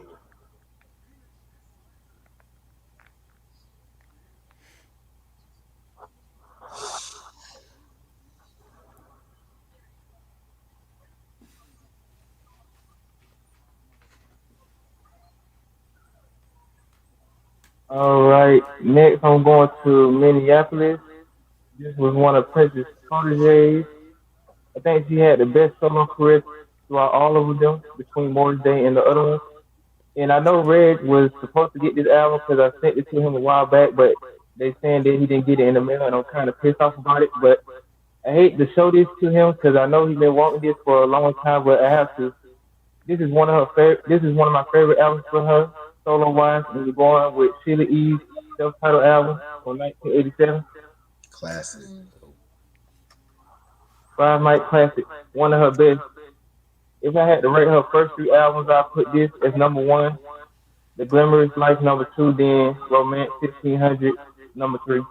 And I know a lot of people don't really like the Romance 1500 album, but I think it's a pretty good solid album in my opinion. That's Try's favorite album. Yeah, I know. I seen the review. Like that one, try to not like it. That song Yellow. Yeah, Michelangelo, that's my track right there.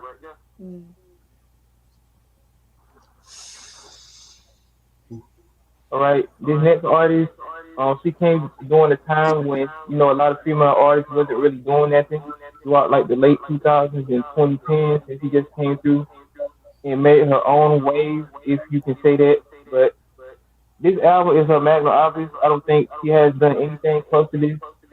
And we're going with Nicki Minaj, Pink Friday album released in 2010. This is my favorite Nicki Minaj album. Okay. I like that album. That's good. It's not. Only like a couple tracks off of it. My favorite songs off here is Roman's Revenge featuring Eminem, Right Through Me, Moment for Life, featuring Drake, even though you know how I feel about Drake and everybody else on this panel after talks about Drake. Check it out, featuring Will I Am. Love the video for that. It was on some futuristic type shit. Really good. And Your Love. Even though I don't care for Nicki singing like that, he really did very good on this track. That Yola track got That's so annoying after a while. yeah, man. And Swizz actually played the Roman joint, He Roman's did, Revenge. but they're dancing. I don't know, did they learn from Puppy doing them fucking dances and shit? Cause I'm looking at myself like, can y'all just stop dancing? Shit. But I yeah. can I can tolerate Nicki over like uh, Megan and all that. So Oh wow. I think Nicki got some bangers. Yeah, that the Pink Print album. Yeah, That's now I need to talk about one day. that's a dope album too. Oh yeah. Shit. I can tolerate Nicki more than Drake, man. I'm being real with you. So for my collection, I only picked up three vinyls. But the one on the vinyl, I'm gonna save that for the last one. So the first vinyl comes from like a Motown group that I kind of feel got overshadowed by certain other groups, and it's the Commodores with Hot on the Tracks. This one came out in 1976. This was known for songs like Just to Be Close to You, High on Sunshine. This was actually the album was the band's first to make the R&B charts because around the mid 70s, the Commodores like they were enjoying like success, but if you guys know like the earlier works, they had like more like a funkier sound. But once Lionel Richie started to do like a lot more of the songwriting, they did like more R&B, soul music and shit like that. Um, this one was a pretty good album. I'm not gonna lie, I like songs like Let's Get It Started, Fancy Dancer, and so on and so on. Like I feel like it definitely had like a good balance compared to like some of the other albums, but it's not as bad as like Cool in the Gang. So I'm grateful about that. So Oh Lord. this is Commodore with High on the Track. Right, now we're gonna get into a funk group that I don't really talk a lot about on this channel. I recently got into their music. It's the Barcades with Propositions. First of all, sexy ass girl on the cover. Um, Yeah, she fine right now. yeah, I think they were taking lessons from the Ohio players and shit like that. And mind you, they both were signed to Mercury Records, so that explains a lot. Mhm. All right, so Propositions. This came out in 1982. Singles album was known for was She Talks to Me with Her Body, Do It, Let Me See You Shake, and Anticipation. Very dope. I love that song, Anticipation. Oh my god. Um, yeah, this was around the time when the barcades were really doing like a lot of more like dance music and shit like that, echoing off that funk. And I've heard I like the barcades, but I've heard a lot of people say that over the years they kind of bit a lot of other sounds and funk music and shit. Um, however, Larry Dotson, I'm gonna be real. There was no Larry Dotson. There'll be no Rick James or no Prince. That's gonna be real shit. This album's out of print. You have to find that album. You must have in your collection. The Barcade. All right. I showed this earlier, but this is one of the new ones I picked up. Johnny Gill first album. Well, his first solo album with New Edition of Motown, the 1990 album, I need classic that. album. Huh? I need that. Yes, classic album.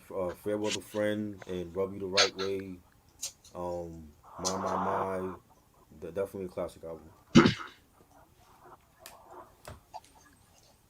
All right, so Okay, To be my honest, next two albums.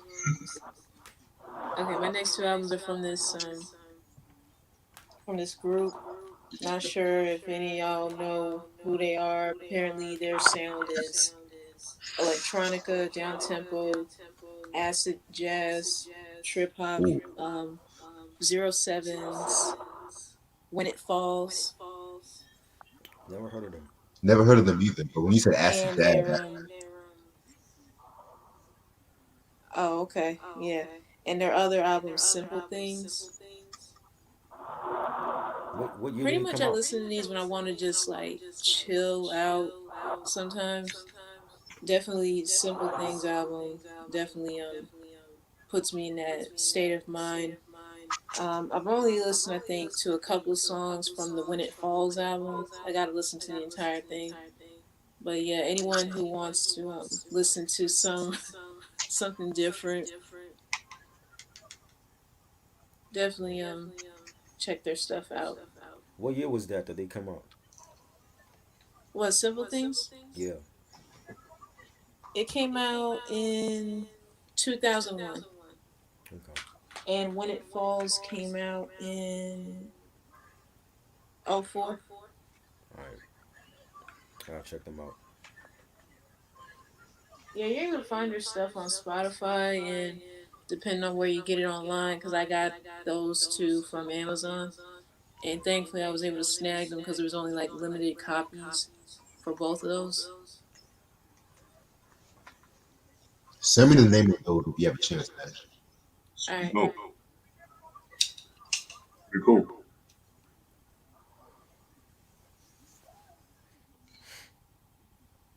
Next album is the OJ's. Dope. Mm. Which one is that? Message in Our Music album. Okay. Songs like Darling, Darling Baby, Message in Our Music, Make a Joyful Noise. I still need a couple more of the albums, but this one I was able to find good price, so I picked it up.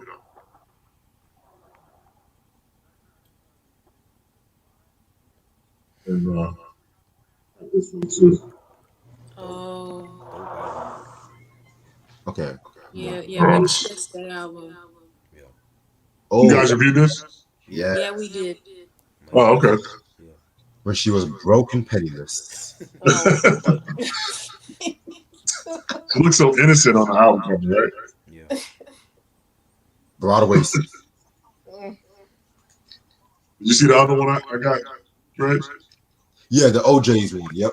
Oh, okay. Got it. All right, E.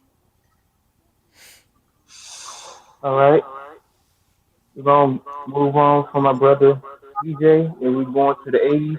This artist was out there with Janet Jackson, artists like Whitney Houston. She came through in 1983 with her debut album, made a major impact. I'm surprised I got this because it's been out of stock for a while. I got this a couple months back, and we're going with Madonna with her self-titled album, released in 1983. Yes. Vinyl. Every song on this album is a hit. Like, you got songs like Lucky Star, Borderline, Burning Up, I Know It, Holiday, which I bump every day at work. My students get on my nerves because they keep telling me to stop playing it, but most of the time they play that mumble rap shit, so I just hit them with some real music. But you got Physical Attraction and Everybody. That's a perfect way to end off the album. Classic album. Get it while you can, because I've been collecting more colored vinyl. I think it brings out more of the music, like when it's like different colors and stuff. You'll be surprised what color variants you can find for like albums and stuff these days. All right, we're staying on the Madonna tip now, and we're going with her 1985, 84 album with Like a Virgin. Okay. Just a quick vinyl too. Same. All right. And I don't know if this a misprint, but like if you look at the back, like she's upside down. If y'all Yeah, can see it. mine has that I don't know too. if it's The vinyl is like that also. I saw that shit too. Yeah. Okay. I don't know why they did that. It tripped me out when I first seen it. I was like, she's upside down. I was like, what's going on? Yeah. The track listing is like one way and then she's upside down. I never knew that Okay. I never knew so many black guys like Madonna until I met y'all. I gotta step on Madonna game. That was actually my introduction to Madonna was Like a Virgin. Oh, BJ. Have I ever showed you the textbook? No. Oh, Yo, Oh yeah, hey man, where you get that textbook from, man? I need that. I got connections, man. I got connections. Tribe was the first person I knew that admitted to liking Madonna as a young black that's man. what I grew up on. Yeah. I thought I was I like normal. You know Madonna. what I'm saying? Madonna was sexy back in the day. Yeah, I ain't gonna even lie. she was hot. She was hot back then. Boy, I said all this shit about white people, but I got fucking sex. Okay. What the fuck? I started liking her when I found out about the Big Daddy Kane story. Oh wow. Yeah. Yeah, I've been Anyway. liking her way before that ever came out, you know. Man, that's I don't know about crazy. now I'll though. never do that. Yeah, man. I don't know Yeah, I about didn't now. know She that. got all those black kids, man. Right. Yeah. I didn't know this, man. This is crazy. Hold up. Before I show my album, I gotta show you, man. Hold on. Try you listened to on the radio growing up, or was it just you bought an album? Nah, like my mom was buying albums. We were buying albums. You know what I'm saying? And wherever she like whatever record store she went to, I went to. Being like I was the only child, so when I started buying, it was like 6, 7 years old. I started buying records, and Like a Virgin was like one of the first ones I bought. Gotcha. So that's how it started, man. Yeah. Hey, where the cover at? You don't got the cover for it? He don't got the rapper and the comic book, right? Oh yeah, the Yeah. rapper. Yeah. It come with like a comic Okay, book and as like long a as CD you or got the something. book, you good then. So you can see all the juicy photos and everything. So Shit. So my next weird album, I'm gonna start it off with a story. Oh boy. So once upon a time, there was a rapper from the state of Washington, and the state of Washington had this magical music called grunge, but he stood out like a rare thumb and made a legendary song that stood the test of time. I want y'all to brace yourselves for this. So mix. Who is that? who is that, man? So Mix-a-Lot. Oh god. Oh, okay, yeah, okay. I was like, this shit was like $2. Fuck it. Wow. Okay, see, I don't see some apples go cheaper than that. You got to steal. I was actually looking for his first album because I was in South Carolina and they had his first album. And I was like, you know what? I feel like no one's not gonna buy it. So I was like, fuck it. But then I saw You'll be surprised. oh yeah. Yeah, man. But yes, this is Sir Mix-a-Lot, Baby Got Back. But let me tell y'all something. Like the Posse on niggas don't know about Posse on Broadway. We did a Swaz album and shit like that. But everyone knows for that Baby Got Back song, which Nicki Minaj used that for Anaconda. Yeah, Anaconda. Jesus You getting Christ. paid off her. Right. You don't got to work another day in this life.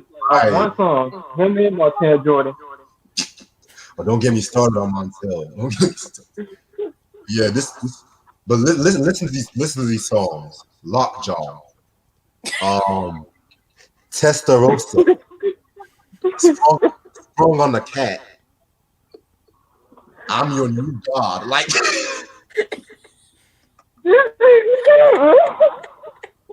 so yeah. This is a crazy album. I mean, this is around that weird time of hip hop when niggas were doing like the most poppy shit, but it was like expensive at the same time, like Two Life Crew, Tone Loc and shit. This is like the era before the Chronic, so yeah.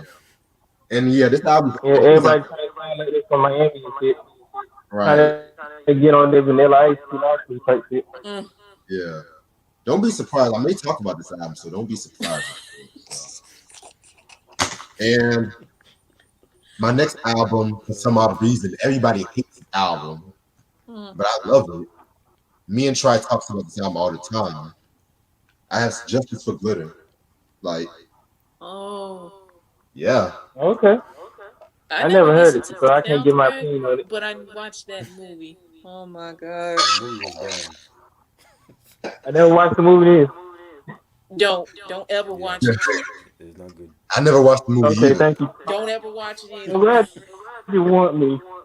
I'm glad you want me. Thank you, Ash. Yeah, no Yeah. problem. Do not watch it. So, Mariah, wow. Mm. See, I'm not the only one that said Justice for Glitter. Yeah, said Justice for Glitter. So, I wouldn't mind getting the soundtrack, Right. but I'm just. Ugh. I just couldn't believe I watched that movie. Well, this is actually my this is actually my third favorite Mariah Carey album. mm, This is actually my third favorite Mariah Carey album. Wow. Yeah. Shout out to my friend Jermaine because he actually put me on this one. So yeah, this album like it was like a post disco Minneapolis sound kind of ordeal and shit like that.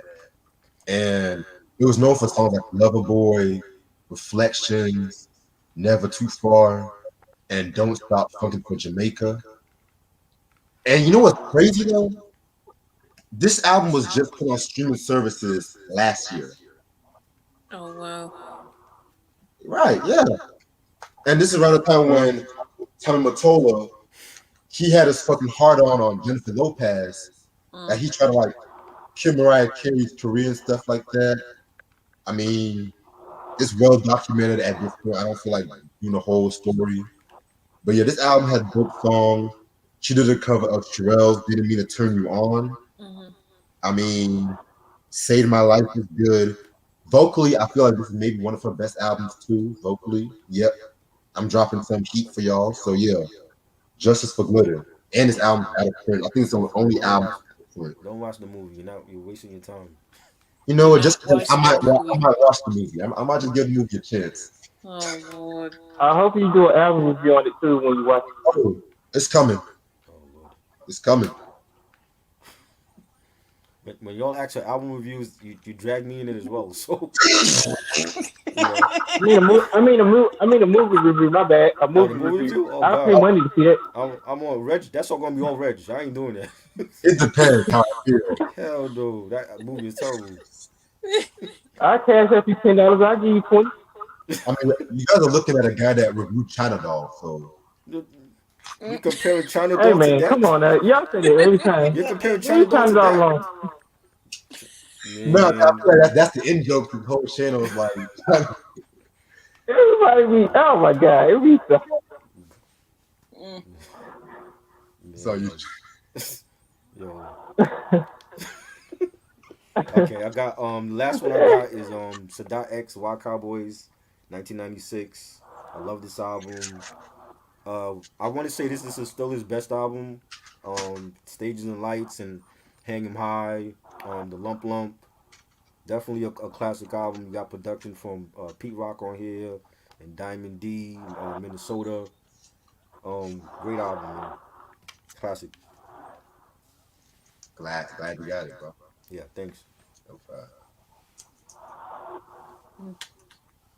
My next two, one of which is an album that I wanted to get my hands on for a minute, and I'm just glad I finally got it.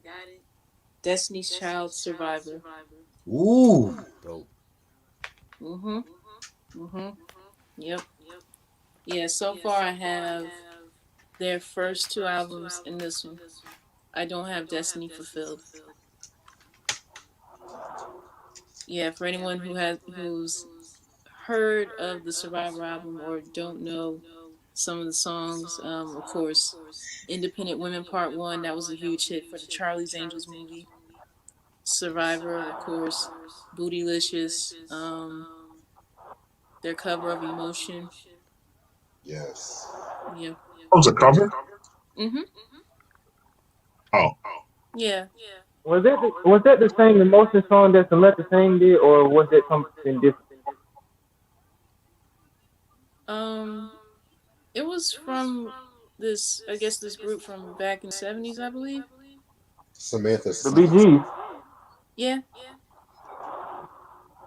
Okay. Yeah, I think that's who it was, yeah. And the next one I have is Pete Rock and CL Smooth, the main ingredient. Oh shit. Ooh, Wow. Ooh. Okay. Mm-hmm. You go, Ash. bro. Oh shit, I don't got none of the albums. You lucky. Yeah, I'm definitely gonna listen to this sometime tomorrow. So That's a Let me yeah. know great what you album. think of it. Oh, I will. Great album.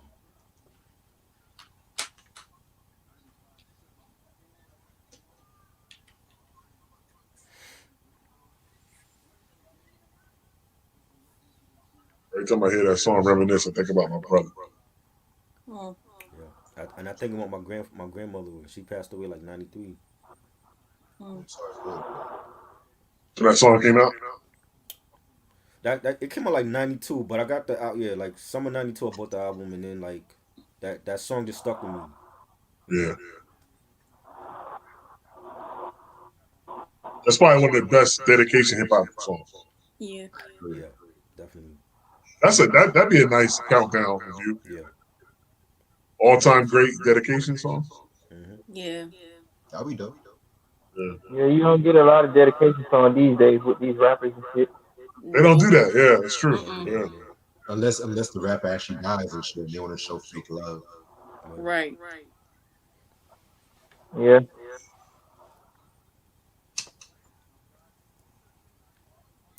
BJ. It's on you, BJ. I'm done. I don't got no Oh, more. he's done. Okay. Yeah, Okay. All right, we're going down south. We're going to the Swamp House label.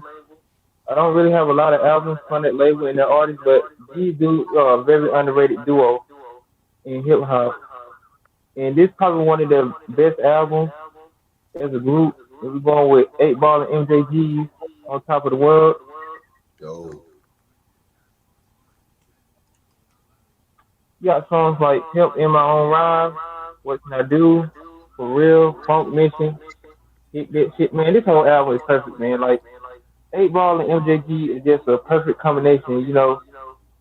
8 Ball just on that pimp shit, just being a big old dude from Tennessee, just spitting that pimpology to these busters, and MJG just coming with the philosophy, you know. In this next album, we're going to the Hypnotized Minds Camp. I was surprised I got this album. I got this like years ago.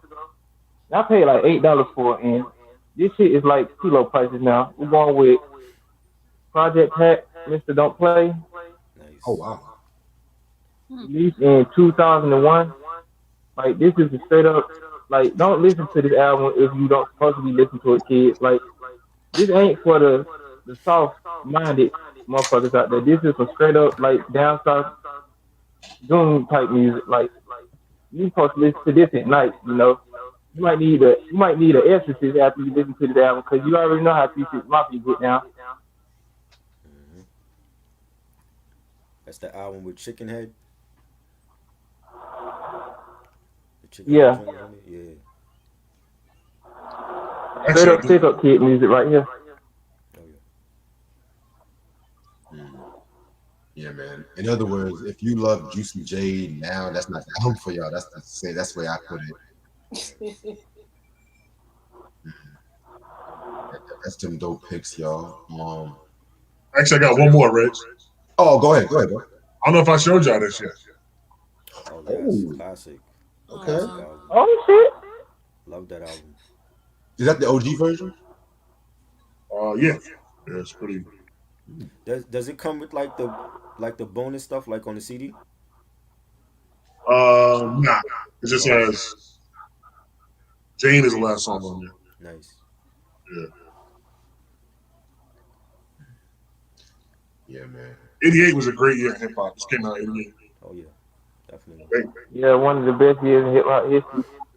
Yeah, That was the year that changed everything, man. Yeah, for sure. Shoot. All right.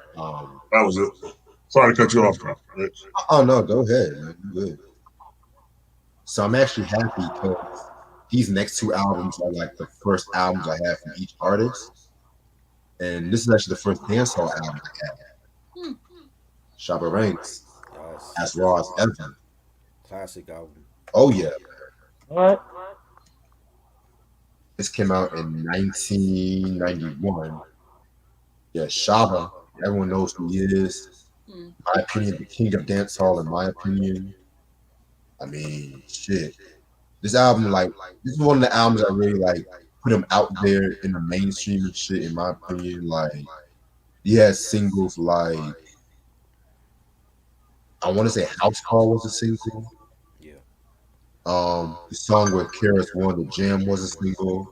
Trailer load. Yeah, that was appreciate it. Yeah, this was a very dope album. Like, this is why he had he bars out, in my opinion. Um, yeah, man. This album and 1995's Amishaba, those are my favorite albums from him and stuff like that. So yeah, definitely expect more dance song in the future. Have you heard Extra Naked? Nah, I've not heard actually. That's a good one. That's the one with Tingling and Slow and Sexy with Johnny Gill and What You Gonna Do with Queen Latifah. Oh shit, okay. That was a good album too. Ain't that the one with Mr. Loverman, right? Nah, Mr. Loverman. I think that was after. I think that was the album after Mr. Loverman. Okay, cool.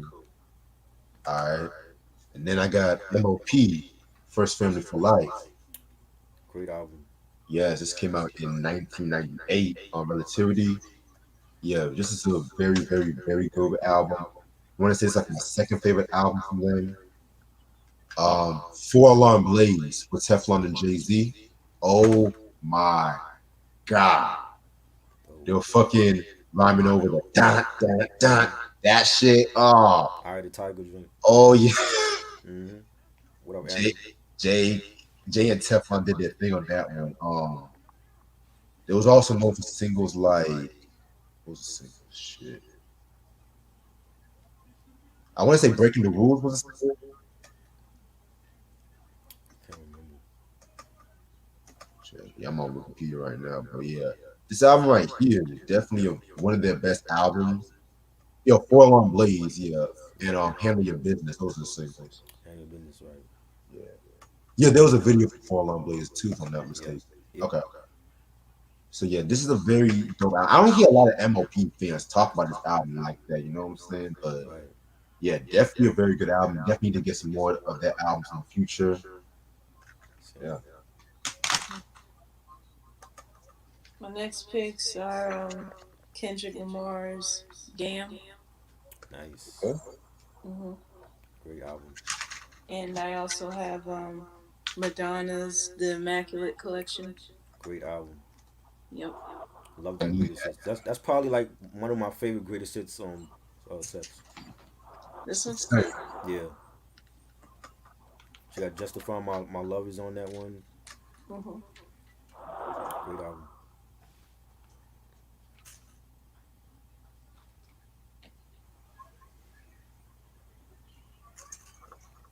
All right, it's on Eric. Oh, it's my turn. Yeah.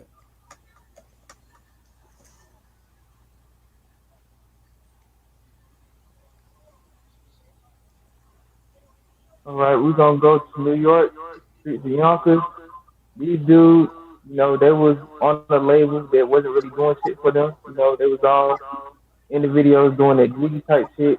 This album really brought them back to the streets. And I'm surprised I got it on vinyl. And we're going with the Lock with their 2000 album, Money, Power, Respect, Ooh, Classic. Rough Rider Records. wow. Their best Still their best album in my album too. opinion. They have never their best Lock album in my opinion. Facts. When you think of street albums from like the 2000s, you go to this. Maybe top 10 best street albums of all time in my opinion. Because after Money, Power, Respect, niggas started clowning them in the streets. They was all in his videos with Diddy. You know, with a dude like that, and you got dudes like that doing like real street shit and like spitting like that raw shit that when they where they come from, and you got them in the videos dressing up in shiny suits and shit, looking like silver surfers and stuff. Who wouldn't clown them? So, they came in as some warlocks. And I'm glad they got the fuck away from Diddy and just got with a real dude like DMX and the whole Rough Riders camp. I mean, you got songs like they started the songs off with "Fuck You." Like, come on now, you already knew this album was about to be the shit. "Can I Live" featuring Casino, "Breathe Easily," "Selling Me Niggas," like a straight up like an instrumental. I don't know if Swiss Beats did that beat or not, but he was really doing that. I wish he would have gave like some beats like that for DMX this album, but he just really he just wasn't really for the album. But this whole album is just pure fire, man. This is a straight up street album. Nothing mainstream about this. You know, I was surprised I got it for I got it for a decent price on eBay. Yeah. They played like 4 or 5 joints on in the verses tonight from that album. Oh wow. Yeah. I love that album, man. Yeah. I That's a mean, good workout. I mean, he had to play. I mean, he had to play something. I know he wasn't gonna play them beats on the Exodus album because those first three tracks were just straight up like the beats on there wasn't really working. And, you know, Right. and I'm glad that y'all did a review on the album because you know Swiss Beats he didn't need to do the album, man. Like Yeah. Kanye West could have did more production on that, like Dame Grease. I mean, anybody else except Swiss Beats because like none of those beats that he did was working. Like the Locks did their thing, and like DMX and the Features did their thing, but he just wasn't doing it on the production tip or the rapping tip. Y'all review We Are the Streets? All Yeah. right, this music, you know, they did the Exodus album on Friday. Oh, okay. Now we are the streets. I think we did our last year. We discussed that one. Yeah, I think so too. Yeah. I gotta watch that. This next album is probably this next album is probably one of the most underrated double disc albums. I really don't hear a lot of people talk about it. Really don't see a lot of people give this group the respect. You know, you got dudes out here talking about them though, but you know, you got these kids out here talking about these groups, but they had a movement that will never be done again. And we're going with the diplomat with diplomatic immunity. Yes. I love that album. We're actually We discussing got it this in a June. couple years ago. That yeah. Yeah.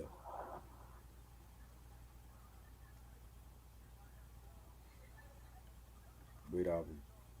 Yes, sir. That How was many some. albums did they do in total? Huh? I ain't hear you. You said how many albums did they do? Dipset? Yeah. Yeah.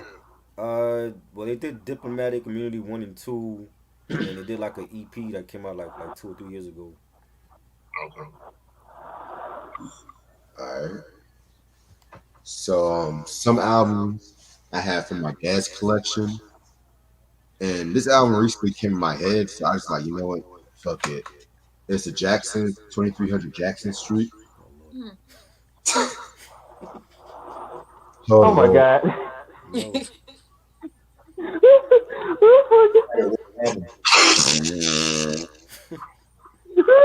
Oh my God. Funny story.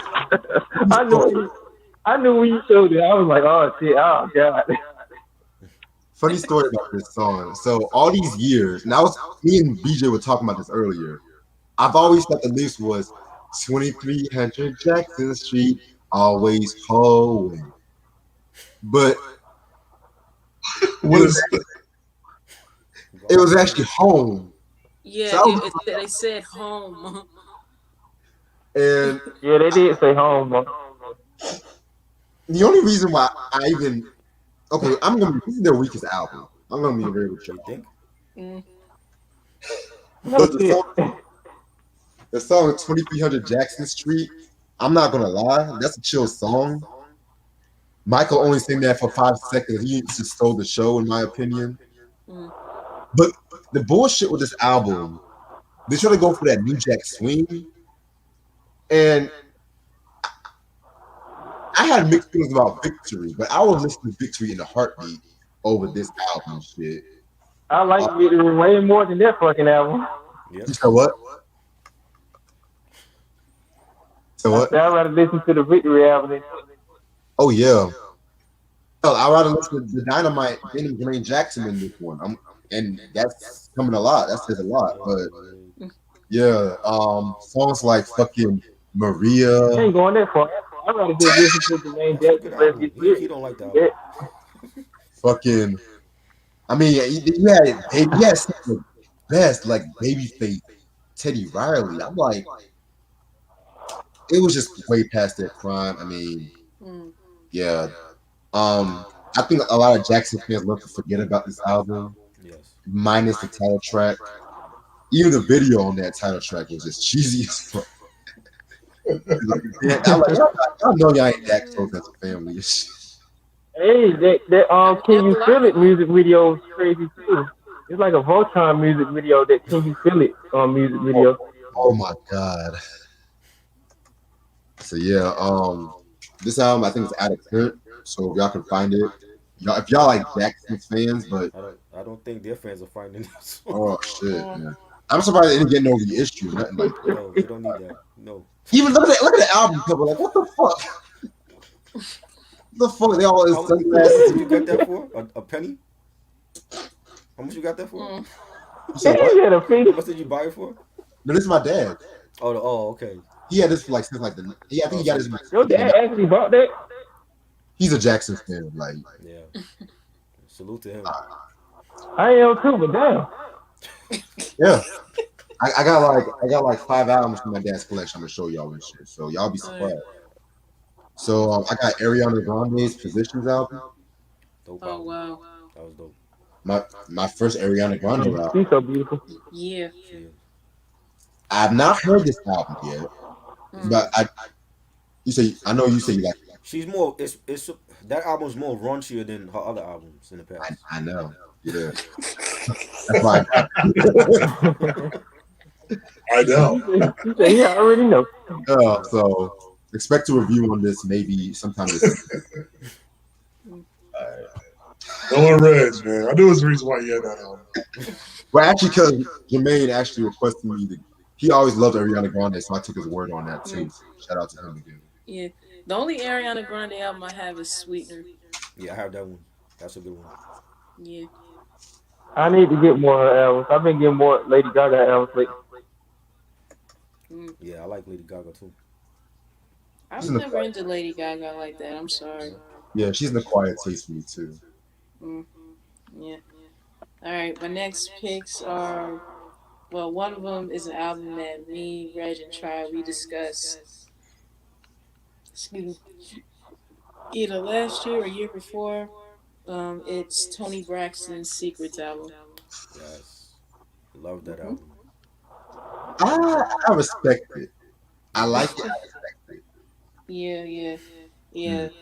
Of course, anyone who has this album or listened to this album, of course, one of her hits was "You're Making Me High," "Unbreak My Heart," "How Could an Angel Break My Heart," "Let It Flow" from the Waiting to Exhale soundtrack, "I Don't Want to," which was produced by R. Kelly. "I Love Me Some Him." Yeah. Classic. Talking in his sleep. I like that one too. Mm. Another album that I have is one that I definitely wanted to get my hands on for a minute. Definitely the first album I have from this artist, and I know Reg mentioned that he would want to discuss this album one day. I have Babyface's Face to Face I album. need that one. That one is dope. Yeah, it is. And he got Buck Wild from DITC doing production on there, and the Neptunes. That's crazy. That's Crazy. crazy. Yeah, who knew? Yeah, dope, dope. That was 2001 that came out. Yep.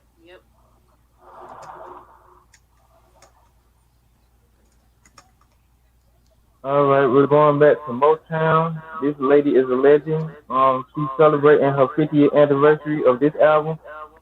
Between this album, like her early 70s work, this is probably my favorite album from her. It was going with Diana Ross for her Surrender album, released in 1971. I never heard that. Yeah, I never heard that one. Me neither. It's really good. Like, you would think you was like in a dream once you hear this album. It's that good. And look at the album cover. Just look at that. Just black excellence. Diana Ross looking like a queen, unlike these bitches out here these days, just looking like unknown creatures. This is how a lady's supposed to look. This is what black excellence for a lady looks like, people.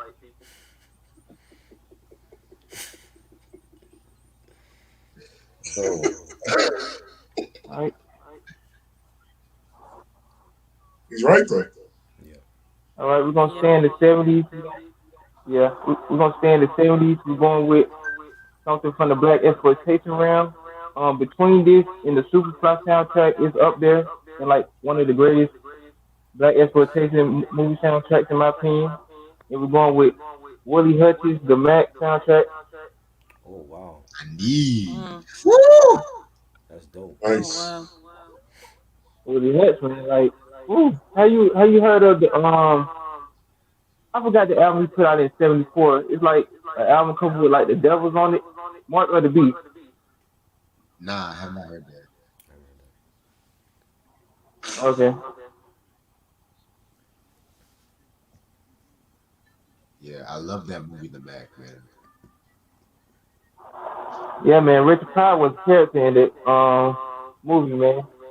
Oh yeah. Hmm. To me, The Mac, it's not just a pimp movie. It's just a movie about chess and just manipulation and shit and the system. Shit. Yeah. So this one was like a blind buy. When I went to the CD shop in Charlotte, they said you can take some free CDs. So I was like, fuck it. Mm. This is Amy O, Elastic. I don't know if anybody heard of Amy O. No, No. No. no. Mm-mm. She Nah. looked like Yoko Ono. Right, it's like some singer-songwriter shit. He said Yoko Ono. He said Yoko Ono. This came out in 2017. I just want to show it to you. I'm gonna listen to it, so Right. just give it. What genre is she considered like in? I want to say pop. It's not really giving me a lot of information. I know she's from Indiana, Bloomington. She was like acoustic rock. I'm just gonna say that. She's like Jewel. Please, I haven't even heard the album yet. Please, don't turn it off. Oh man. Now the album that I've always wanted to get, SWV's A New Beginning. Dope. Hey, okay. Yeah, my favorite album from them. Mm. Way better than that Release misguided some tension. Yeah. tension. Um, Little trivia about this album. They actually broke up in between this album and It's About Time because they were going through some issues with one another. Mm. And that's why they call this album New Beginning. This album was like more of like an R&B-ish album and stuff like that. Singles known for like You're the One, Use Your Heart, which hands down my favorite SWV song. And It's All About You. You got early Neptunes doing some of the best shit on this album. Mm. Um, Songs like On and On with Eric Sermon's dope. You're All My Love. I mean, this album was very good. One of the best albums. Very underrated too. Mm-hmm. This album's out of print. Mm. My final two albums that I have, one of them is Bone Thugs and Harmony, the collection, Volume 2. Oh shit. Nice. Yeah, I have the yeah. DVD set for I that. know I plan on getting Volume 1 at some point, but the only version of Volume 1 of their collection is the clean version, and I did not want to get it. All right, bro. Yeah. Yeah. You don't want that clean shit. You want No, that I Thuggish don't. versus No, I Bone. don't, It cause ain't Thuggish versus Bone without the parental uh-uh, advisory on it. Right. no, no, no, no. And they want like I don't know, like $7 and some change for the clean version of the album. They can suck my dick for that shit. Yeah, like I ain't getting that. Like if I want to get a Bone Thugs album, I need the explicit, cause I already know clean version gonna sound like trash. So Right. Great. Yeah. I'm gonna wait. I don't even want to talk about getting their albums on vinyl because it's like finding the needle in the haystack. Oh yeah. Mm. And my final album for the night is Love, Marriage, and Divorce by Tony Braxton and Babyface. Dope. Love that album. Good album. Me too. It's a great album. Yeah. Yep. That's like an Definitely. R&B. Actually, do you go ahead. What was that? I was Oh, saying I that. was gonna ask you, do Oh, go ahead. Go ahead. you mainly collect CDs? You don't collect vinyl? No, I don't have any vinyls and I don't have a record player, so no. Gotcha. Okay. Mm. Oh, Reg, what were you saying? I was saying that's like an R&B classic, man. Yep. Yeah, we definitely got to talk about this one day as well. Oh yeah, Mhm. oh Yeah, I yes. know. Songs that I've heard on the radio getting played a lot, such as "Roller Coaster" and "Hurt You." Um, some of the other songs that I like are "I Hope That You're Okay." Um, I'd rather be broke, "The D Word," "Heart Attack," and "I Wish." Now that song, I wish it was written by Tony, and I found that song to be very interesting. Mm, That's all I'm gonna say. okay, I take The that. album won a Grammy, Ronnie said. Oh yeah, it did.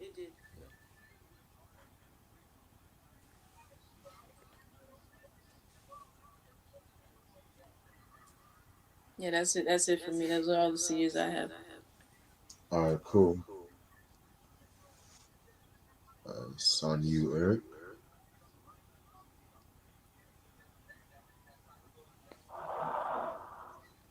Okay, my bad. I had to get some. Are We're going you? to Virginia. This group, I wish they never broke up. The first album is a classic in my opinion, and their sophomore album I think is way better than their first album. And we're going with the duo of Pusha T and Malice with their second album, Hell Has No Fury, released in Excellent. 2006. Okay. Love that album.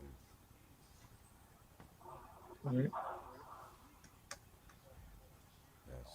I like the back of the album cover too. Them just looking like straight up drug kingpins, just looking like they mean business. This is the type of album cover that just keep people like interested. You don't really get a lot of album covers that really pull you in and actually want you to buy the album. Most of the time, he just look at it and be like, they on some gay shit. But Clip, that was a very underrated group in my opinion. I'm trying to get their third album to the casket drop, which was released in 2009, but I've been so busy getting more stuff in my collection. It been sophomore album. It was written, released in 1996. The European version, not the original version, with the I got silent that. murder track at the end. Like this is the perfect album. You know, you know, yeah. People go back and forth with like Illmatic and It Was Written. It's a back and forth discussion on which is the greater album, but it just depends on which day I listen to. Sometimes I think about Illmatic, then some days I think It Was Written. But this is a mafioso album. This probably one of the, if not top 10 greatest mafioso albums of all time, up there with like Junior Mafia's Conspiracy from '95, which I don't see a lot of people talk about. Very underrated. Bad Boy album, which came out from '95. Coogee Rap, 456, Roots of Evil, AZ, Do or Die. You got Mobb Deep, Hell on Earth. Great album. Good stuff, E. Good stuff. Yeah, I love those albums, man. Uh, Shout out to my boy Eric for this one. Compton's Most Wanted, straight checking on it. Dope. This was released in 1991. Um, my second favorite Compton's Most Wanted album. Um, yeah, this was a very transitional album because the Chill, he was arrested. He was arrested a couple times in between this album and the previous album. It's a Compton thing, and he was sentenced to prison. I think before the recording, and so the only song he was able to appear on was the song "Growing Up in the Hood." So pretty much this was like the beginning of MPA carrying the Compton's Most Wanted name. Very dope album. This was known for songs like Straight Checking Them, Growing Up in the Hood. This was also controversially has the beginning of the Death Wish, which if you guys know about the beat between DJ Quick and Eight, he had a Death Wish series. I love the beat on that one.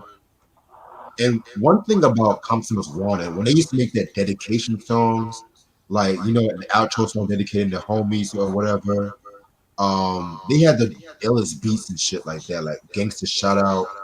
Of course, the music Drive By.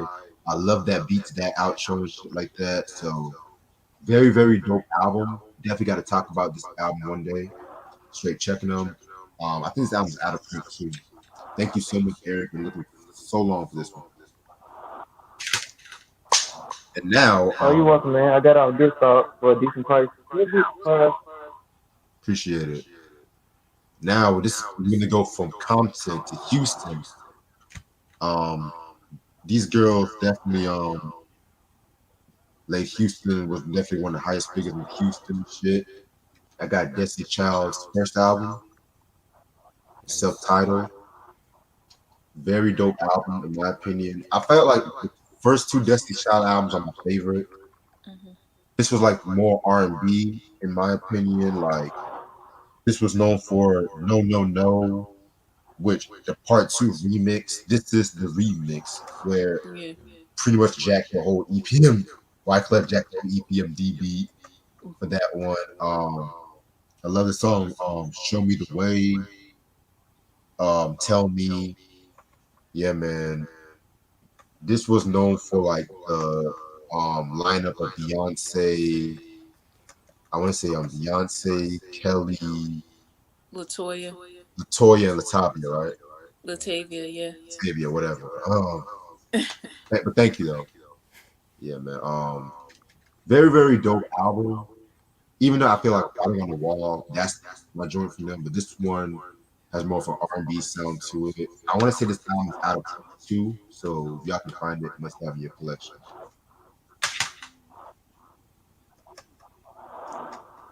I need to get some more weird albums, man. Hold on.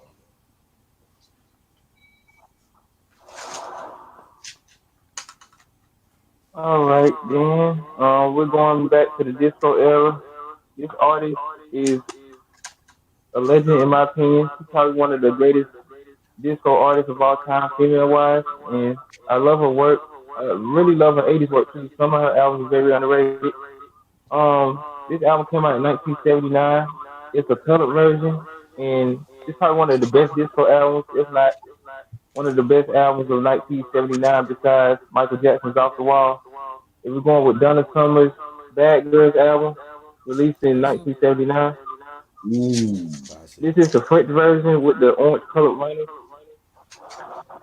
It took me a long time to get this album, and I don't even want to tell y'all the price that I had to pay to get this album, but it was well worth it. Because ever since I bought this album, I done seen this album go for a crazy price. When you As get far like as certain girl, albums like Rihanna's anti-album, and you try to get that on vinyl, is yeah, it that expensive? you try to get that on vinyl and stuff, crazy. Like when you get it from certain countries, it be expensive. Like like certain Japanese versions and stuff. Okay, I see you try. he loves Donna Summer. This the French She version though. great. This the orange vinyl. Orange vinyl. That's dope. I never seen the colored vinyl for them. Eric has a very vast I'll taste. take it out. Wait a minute. Dope. Eric, he's born MJG to Donna Summer and Nah, Madonna. Donna Summer is like to me. She's like a disco queen. So I have like a lot of her stuff on vinyl. Actually, do you have any? Huh? Yeah, love to love you. Yeah, love to love you, baby. One of the greatest tracks of the '70s, in my opinion. And that song is Yeah. like 18 minutes long. It just takes you on a journey. Hmm. Mm. Ashley, do you have any on music? See, she was No. being nasty back in the '70s. You right. That's dope. I like that. Oh, that's dope. Yeah, They got like different color variants of it too. Right. They I need got to a get red that one album. too, and I think they're gonna come up with like a purple one, like for record store day. Nice. Wow. I've been in the disco mood, so I've been playing a lot of Gloria Gaynor and Donna Summer, the Bee Gees. So Shit. That's funny, man. Yeah, definitely, man. They said disco died in the '70s though, but we still had right. some of that like in the '80s, like music. That's For what I'm all the thinking. haters out there that don't like disco, you still had artists out there keeping disco alive. I Exactly. was just I was just talking to Reg about that. If you guys listen to Kiss, what did you think about the Kiss disco album, Ugh, the Dynasty album from '79? trash. I thought that was dope. Creatures of the Night I like saved. some of those songs off the album. I ain't gonna even lie. 2000s, Right. man. It's my favorite song. But they fans don't like it though. Like they fans hate those albums. Speaking of disco, have y'all heard stories about this, I don't Studio like 54? Gene Simmons' album from 78. Yeah. I have to hear that one. I ain't hear that one yet. What were you saying, BJ? Speaking of disco, have y'all heard stories about Studio 54? Oh, Yeah. yeah. They had a documentary for that club. Yeah. Mm-hmm. Yeah, they were doing freaky things back in the day in that club. Mm-hmm. You know, cocaine was bad back in the day when you was in a club like that. They even had waiters like chopping up cocaine for the people. So you already know those nose was bleeding regardless. You know when they go powder their noses in the bathrooms and stuff. So Mm-hmm. Right. it was a crazy time.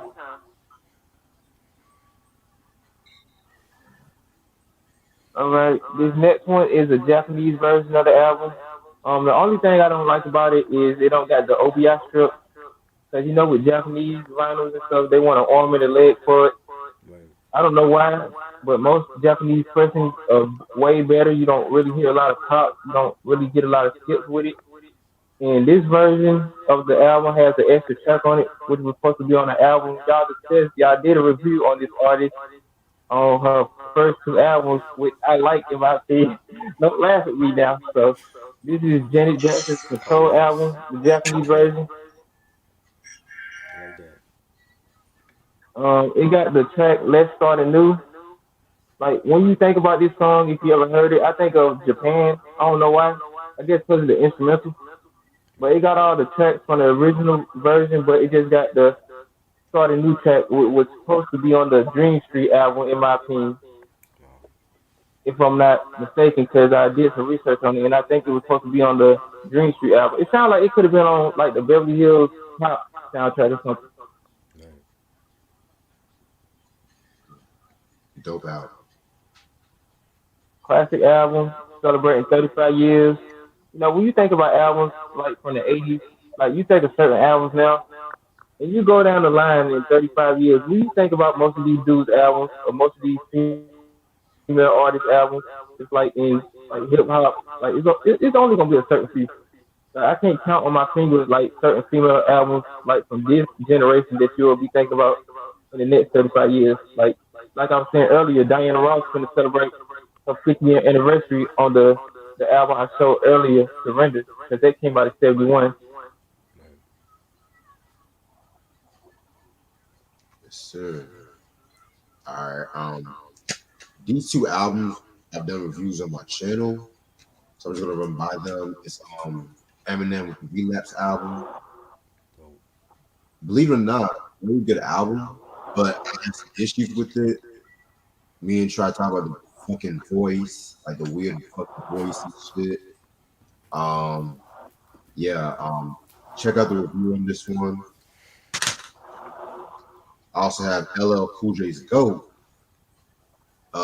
This came out in 2000. All Another right. album, yeah, another album I have mixed feelings about. Um, is it better than Phenomenon? Yes. Yeah, but not by Yes, much. it is. Not by much. For now, you know how bad Phenomenon was compared to the GOAT. That shit way better than Phenomenon. That's way I know, better. but Go. I said Go was better, but like I said, I'm not a big fan of post '95 LL. Just yeah, That's his last good album, the GOAT. I respect that. Yeah, Mr. Smith was less great. This was his last good and shit. So Yes. yeah. Well, I was his playing. That was Definition, but that album was terrible. And Timberlake gave him like some weak beats on that album. And Swiss was on Yeah. that Yeah, I album don't too. even want to. Yeah. Yeah. Switch just everywhere this week. He fucking up DMX album. He was on the Definition. Like Switch beats can't catch a break. He had that snort of a versus battle with Timberland. Like, can we get Bone Thugs and Harmony versus Yeah. 3 6 Mafia? Can we get Same. Sade versus somebody? Like, hell, can we get Chaka Khan in a versus? Like, I don't want to keep seeing these garbage ass verses like Little Bow Wow versus fucking Soldier Boy. Like, who you want to see that? I'm not watching that. Wait, the Exodus album's not good? I like it. Okay. Bow Wow and Soldier Boy. I like it. What Grace think of it? I just don't like Swiss Beats production on it, and I don't like the. Reg, what you think of it? You mean the DMX Posthumous album? Yeah. I liked it, except for Oh, okay.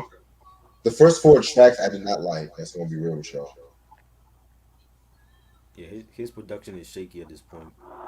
That fucking Bath Talk track with Jay-Z. That was the most garbage Oh Jay-Z my! verse I ever heard in a while. Like, come on now. And that Money, see Money, the Money verses? track. Like, There's another I like the version. Money, Money, Money track, but what the fuck is Moneybag Yo doing on the song? Like, Did you see the verses? There's another version with J. Cole on there. He has another version of Bath Salt with J. Cole. I know that shit way better. And he called out Justin Timberlake more than once. Like he said something about Justin needs to come over to black culture. Cause I guess like they asked him to I do a thought he verses was and he already said in it no. after he showed some tatas at the Super Bowl. They must have asked him to do a verses and he said no to them. So he called him out like twice in that verses talking about he needs to come over to the black culture and do a verses. Who? Justin Timberlake. Can verses just be Man, we can do way better than that, man. Like, if anybody really want to, culture? do anybody really want to see that? I mean, him against Usher, I think that would be a good battle. You know, I'd rather see him against Usher than Chris Brown against Usher. I don't think Chris Brown could take Usher. Ashley said she's about to give good night to Ash. Okay. Good night, Ash. All right, Ash. Not Ashley. I'm sick and tired of seeing this stupid photo of these white girls drinking shit out of the toilet. I'm sick and tired of seeing that shit. What is that about? Is that a real photo? It's a real photo. Yo. You're gonna embarrass. Nasty. No wonder they be getting the coronavirus. You're gonna embarrass your parents by drinking out the toilet. Okay. Yeah. Crazy. All right. White girls is crazy. Yeah. All right. Is it on me? Yeah. All right. Cool. All right. This is another album we done a review on a while back ago. Cypress Hill, Black Sunday. Yes. Classic. Great choice. Yeah. Did you open it yet, Yeah. Rex? It's open. Yeah. Oh, it's open? Is your CD blue? It's okay. It's not sealed. I can tell. Yes, blue. Okay. Yeah, 'cause I seen some, like, there's some versions that the CDs is like a different color. Oh wow. But yeah, I'm gonna be quite honest. I like this album. I know a lot of people say this is their best album, but Right. I have a few issues with this album. I'm not gonna lie. I felt like the last couple of tracks, maybe last 3 or 4 tracks, kind of a little shaky. Really? Yeah, I mean, Okay. I've always been more of a self-titled Cypress Hill, Temples of Boom Cypress Hill. Mhm. Not dissing this album though. Not dissing this album. I respect the fact it's a classic, but I don't love it as much as the fan base. With it. I feel you. Yeah. Is this album still in print? I don't think it is. Oh wow. Okay. Yeah, it should be. It should be. All right. Next album, we're gonna go back to R&B. I mean, we're gonna go with Babyface Tender Love. This is from my dad's collection. Nice. Yes, this is his second album. This is the album that really put him out there as far as solo artists and shit like that. Whip that's all I gotta say, man. Whip Appeal. It Ain't No Crime was a single. Tender Lover was a single. I want to say, what else was a single? As Soon as I Get Home, I want to say that was a single. Yeah. This is back when he was on the Solar Records, which is like one of my favorite record labels of all time. Yeah, man, very very dope album. You know, had that R&B New Jack Swing kind of feel to it. Whip It With Me, Tender Lover, Babyface, 1989. I want to say this album is still in print or it's yes, out of print. Yeah, this is the 2001 reissue. Nice.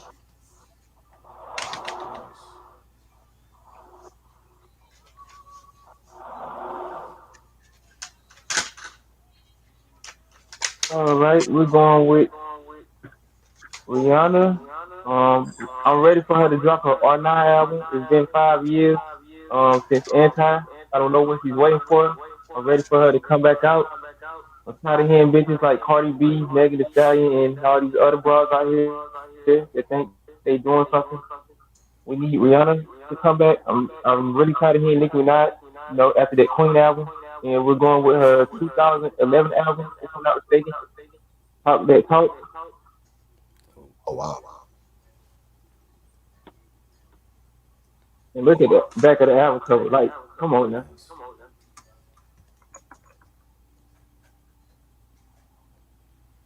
If you listening to me, ASAP Rocky, you better not mess up. Cause we know y'all been going back and forth with y'all relationship.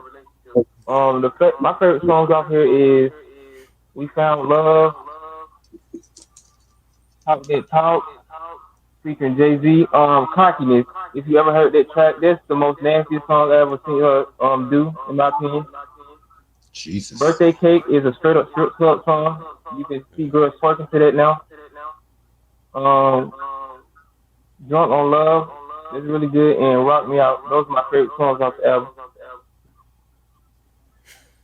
Between this and her anti-album, those two are probably her most sexual albums, in my opinion.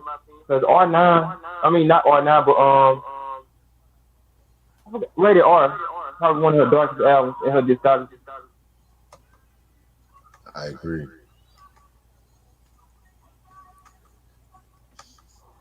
All right, we're going back to Japan. This one I have the OVI strip on it, and y'all did a review on it. Me and Reds like the album. I know Chad don't like it, but I already ranked her albums from best to like least best. And we're going with her 1985 album, if I'm not mistaken. Sheila E. Romance 1600, Japanese version. You see, I got the OVI strip on it. They ain't messing me up this time. Mm, I paid a good price for it, but it was well worth it. I didn't like break the bank on it. thank God.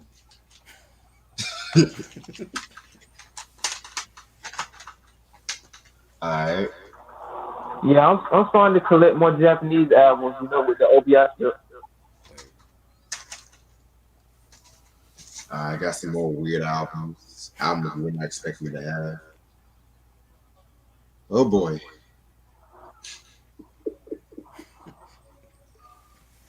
You'll be surprised what we got in our collection. We just don't want to show it.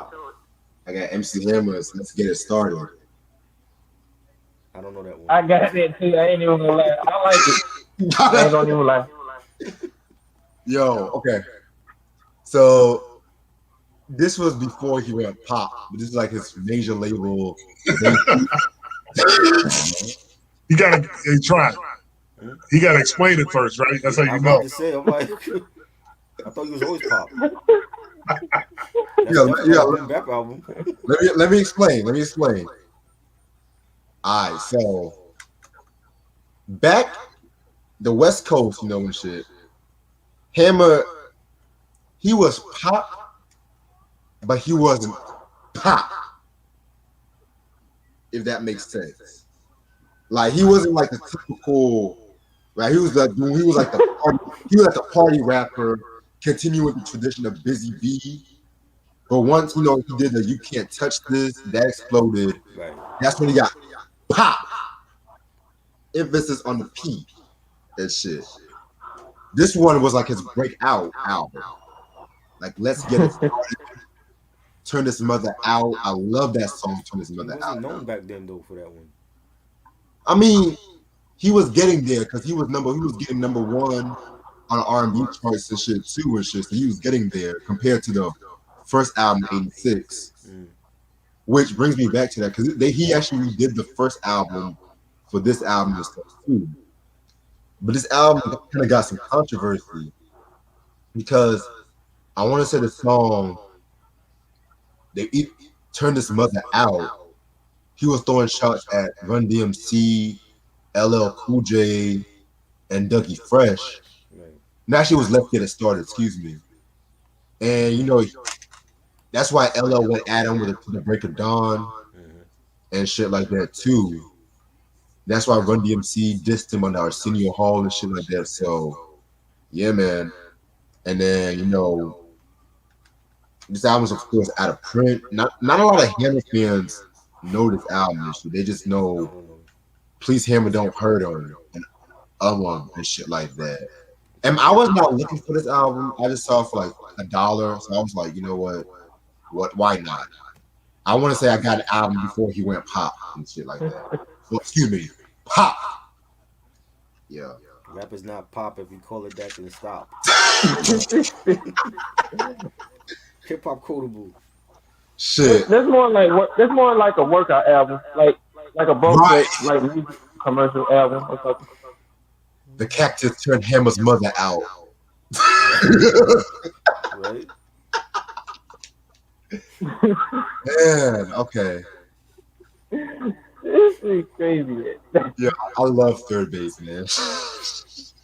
Anyway, I talk a lot of shit about this rapper, but it's when he does too much. But now I hope he keeps his head up on some real shit. It's T.I. with the King album. Yeah, his best Yes, album. please, no more gun charges, nigga. You said what? You said what? I said no more gun charges. Yeah, this time it's sex trafficking. That's when he's Yeah. at his I'm saying best. no more gun charges, He's at his Clifford best when Harris. he's incarcerated. He needs to go back to jail. That's That's even a worse. classic. Don't do that neither. Yeah. As you guys know, he just spent most of his career in prison, but this is when he came out of prison or whatever. I think during like the urban legend era. He was doing the ATL movie and shit like that. Which I want to say, a lot of people think that this album was like the soundtrack to the movie. It's not, because the song "What You Know," I think that was on the ATL soundtrack too. Right. Which that made me a fan of T.I. and shit like that. I just love that. Be like, "What you know about that?" I don't know what. I just like the way he was rapping to that shit, and just like the braggadocio in T.I. And this is That around the beat, time. that beat, Yep, too. that beat, man. Mm-hmm. This was around the time when people were saying he was like the southern version of Jay-Z. I was like, okay, slow your roll on that. Let's not stop. Yeah, I don't need him to be the Jigga Man. Just be Ti. Yeah. I don't need everybody in the hip hop game trying to be Jay Z. Right, like Mm-hmm. Jay-Z's not even in my top 10. That's all right. BJ said his laptop battery died and shit like that. Okay. So, but I love the song King Bat with Just Blaze. Oh my god, he went in on that joint and shit. So has songs like Live in the Sky with Jamie Foxx, Mm-hmm. Why You Wanna, they use that Crystal Water sample. I mean, this whole fucking album is like one of his, probably his best album in my opinion. This one, Ti versus Tip, and trap music, top three, bar none. Definitely got to talk Yeah, about this. there's some underrated too. Yeah. Which one? I like it. I like this on series album from like '01 too.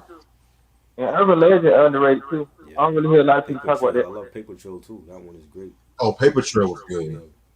I didn't care for I'm Serious like that. I'm gonna be real with y'all. That was a good one too. That, but he wasn't like popular back then. Like when It's trap music 20-year came out, that's when he anniversary really grew. too. Yeah.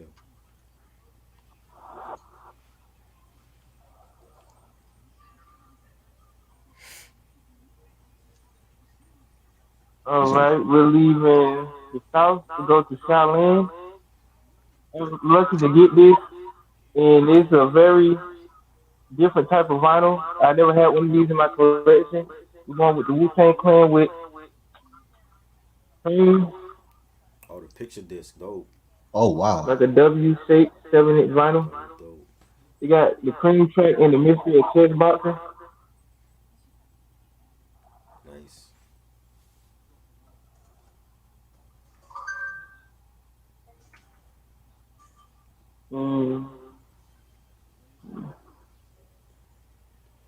All right, I showed this album earlier, but trying to find this album on vinyl, especially colored vinyl, is like trying to find a girl who don't do thought shit in 2021. It's impossible. Like you gotta find a girl that actually want to be with you instead of just trying to fight you in like fucking like elevators and shit over Birkin bags and stuff. So Right. um, going back to Nicki Minaj with her 2011 album Pink Friday. I'm glad Oh, I got this because this shit is crazy prices, man. Like you don't even want to know. I was lucky to get this too, man. And I don't care if it's on standard black vinyl. I don't give a fuck. It took me a long time to get this album, and if I could have got the pink version, I would have got it. Don't judge me. hey man, Dope. it's all good. All right, it's on me. Cool. All right, this is another EP I got. Very glad I got this in my collection because this album or EP goes for a stupid amount of money. Is MC Ren with Kiss My Black Ass. Dope. Dope. This came out in 1992. Yeah, man. Yeah, my first MC Ren album. Very, yeah. I don't even have Shock of the Hour. That's crazy. Because those go for like stupid amount of money too. But this was like technically his first solo release. Very, very, very dope album. It only came out with one single called Final Frontier, but the song got up my alley. That shit go hard. I love the beat to that because this was originally supposed to be like a precursor to um the album Life Sentence.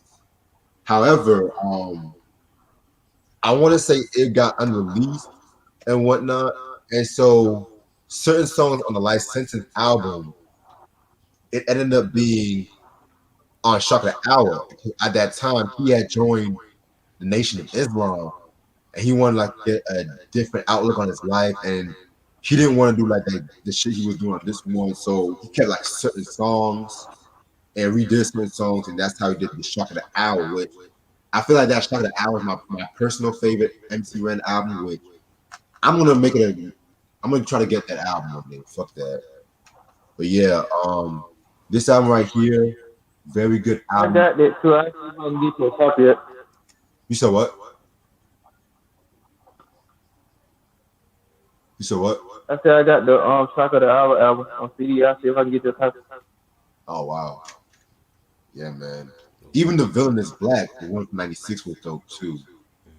But yeah, very dope album. I know they re-released this album a couple of years ago, so good luck finding it. All right, got MF Doom, Food. Yes, so glad I got this in my collection. Kind of crazy because I never saw this album in stores like that. When one nigga died, that's when sealed copy and everything. So Nice. who knows when I'll open it to be real with you, but yeah, man, this is probably one of my This top vinyl five. ain't that much now neither. You said what? Shit, it's like one of I my was saying top. this vinyl ain't that much neither. It's going down on price.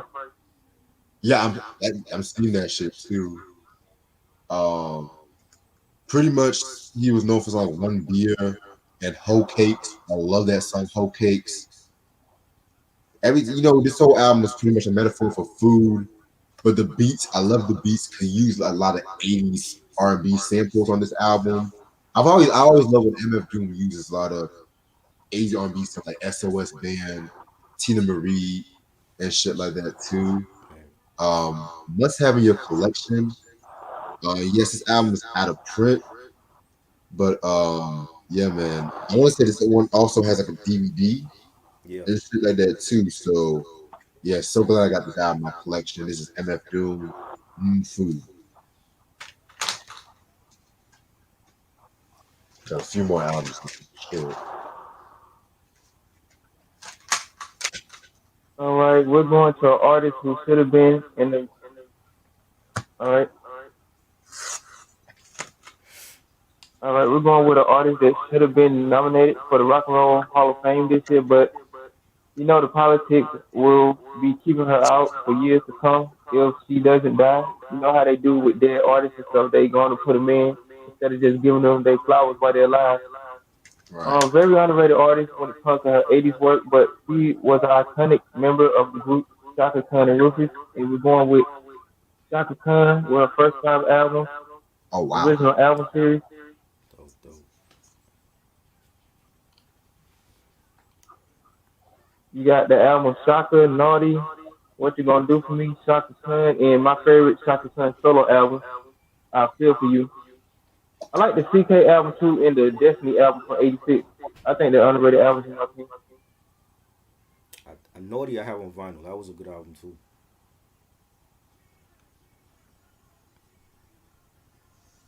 Yeah, Cloud. Yeah. All right, I showed this group last time. I got their whole discography. I got most of their '80s work now. I'm just need to get their last album they did. But this is a very underrated group. I feel that they didn't get a lot of credit when it comes to like the '80s sound, and they came up with their own sound, the electro soul. And we're going with the system with their, I think their second album, if I'm not, no, their third album, if I'm not mistaken. Experiment, released in 1984. Oh wow. Very futuristic sounding album, man. Like when the year like 2030 and beyond, you would think of this album as like the future. You would think of groups like Daft Punk, like the Weeknd with that futuristic sound or like the production. Mick Murphy with his vocal ability and David Frank on the production with his producing skills of kind of just take your mind on a journey. Yeah. You got songs like Dangerous, Lollipops and Everything, Escape, Promises Can Break, Experiment, and I Can't Keep Losing You. Very underrated album in my opinion. Get it while you can. They production even back then reminded me of the Neptunes, like early 2000s Neptunes with this the key the synthesizers and all that, the keyboards and yeah. Definitely. All right. Got a few more albums left. Did a recent review on this one about the Rim soundtrack. Nice. Very, very dope soundtrack indeed. You know, classic movie. Love it. Next album is an R&B album from the 2000s. Erica Badu with a New Mirror for America. This came out in 2008. Very, very solid album. This was known for songs like the song Honey. Love the video for that track and shit with the whole album and the vinyls and stuff like that. Yeah, man. This album, very, very, very experimental and shit like that too.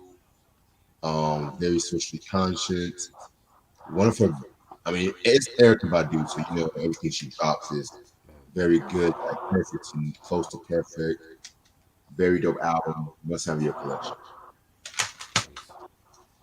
Nice.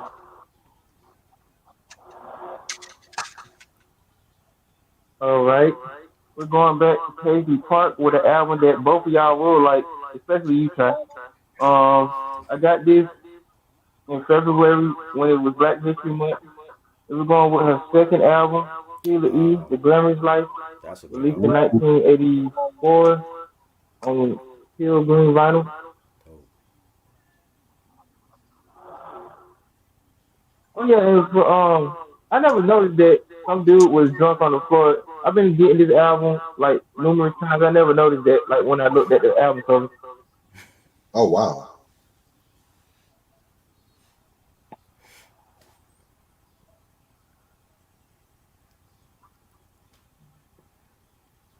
All right, we're gonna leave Paisley Park to go to Harlem.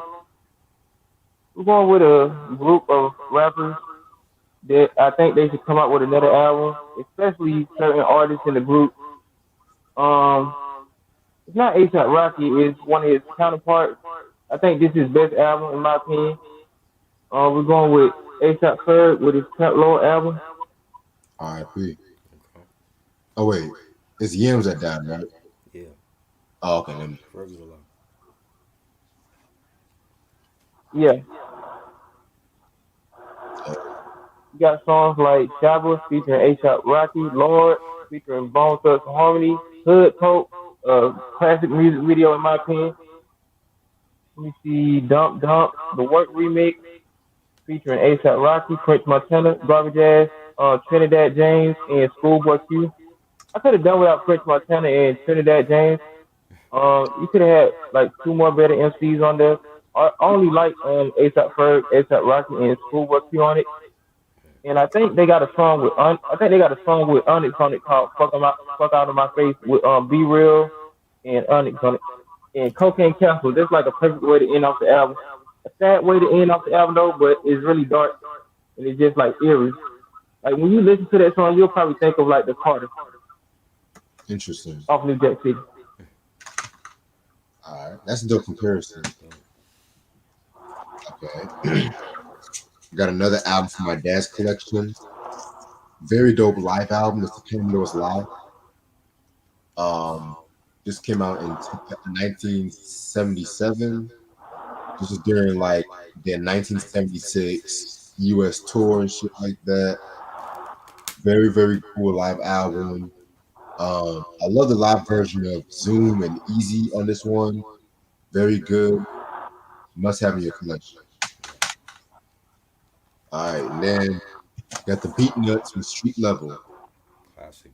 Yes, this is the album right here, man. This was my shit.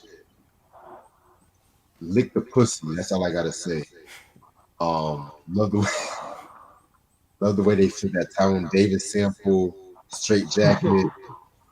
This was back when Juju's beats was like more darker, more grimier and whatnot. Like this one, Stone Crazy and Intoxicated Demons are my favorites from them and shit. So, oh well, this is actually like their self-titled album, but a lot of people just call it Street Level because of course they have the Street Level here.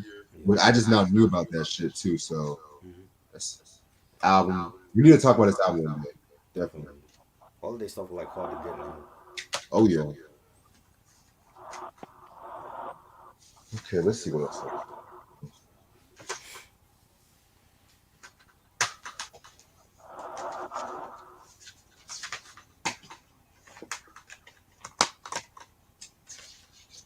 All right. I don't know if I showed this album last time we was on, but it's way better than the second volume of the album.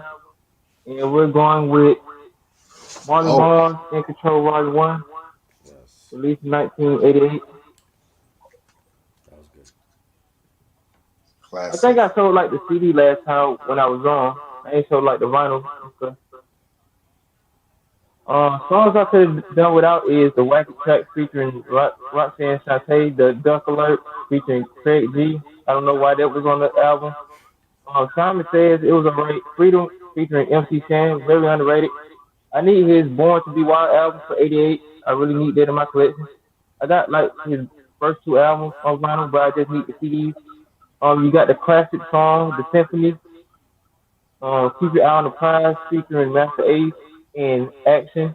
Kind of a generic ass name, but it was the '80s. Um, the Rebel featuring, I think that's Tragedy Gaddafi, if I'm not mistaken. Dropping Science featuring Craig G. That was a perfect way to start off the album. First time I heard that track was on the Grand Theft Auto 4 video game. Very classic. And the album cover is like really good too. You don't really get a lot of album covers with like real brothers like not doing some gay shit on the album covers. It's just like real dudes posing, doing like the prison poses like they still do today in jail to show off for their homies. To show off for their homies and shit. So they know they holding it down on the fort. But yeah, this is Craig G. In Control Volume 1. Please do not get Volume 2. I repeat, please do not get In Control Volume 2 because it's a nightmare. Do not get it. Volume 2 sucks. All right, we're gonna leave New York to go down south, going to Louisiana. This dude is not the greatest rapper, but he had a movement back in the mid to late '90s that will conquer most of these dudes' movement now. He's a great businessman.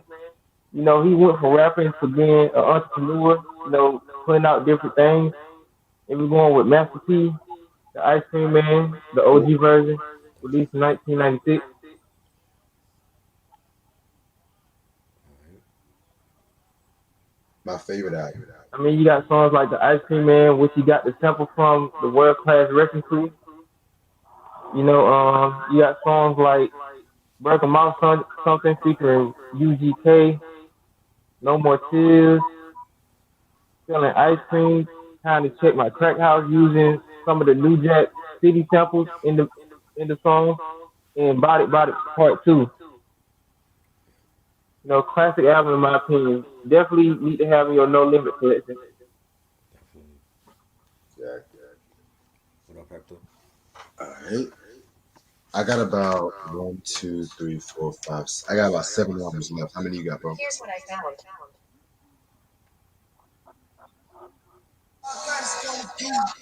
I think I got about 10. You got about 10. Okay, we can knock it out. We can knock it out. Okay. All right. This album right here is the last album from my dad's collection. It's Natalie Cole with Unforgettable. Nice. This was released in 1991. This was pretty much the collaboration that she did with her dad and stuff like that. Nat King Cole. Mm-hmm. Rest in peace to both of them, by the way. And everyone knows that song Unforgettable, which that was like a big song from 91, swept the whole Grammy Awards and stuff like that. I mean, one of Natalie Cole's best albums. I know a lot of people criticize this period in her career because of the fact that they thought she was just gonna milk in her dad's death for success, which I found as being stupid because she loved her father, whatever. But you know, motherfuckers always gonna say that shit. Um, yeah, man. This one came at a time when she was coming off a drug addiction, everything like that. You know, I think she recently got married around this time too. So yeah, man, definitely a very, very, very dope album. I have a few more Natalie Cole albums in my collection, so yeah. Dope. Then I have Mariah Carey with Daydream. This was a very, very, very dope album. Um, One, I think this is probably my second favorite Mariah album. Deadass. Like this was known for songs like Fantasy, which was known for the fucking ODB remix. And we got One Sweet Day, Always Be My Baby. I love the track Underneath the Stars. That's my shit, though. Yeah, man. Very, very, very dope album, in my opinion.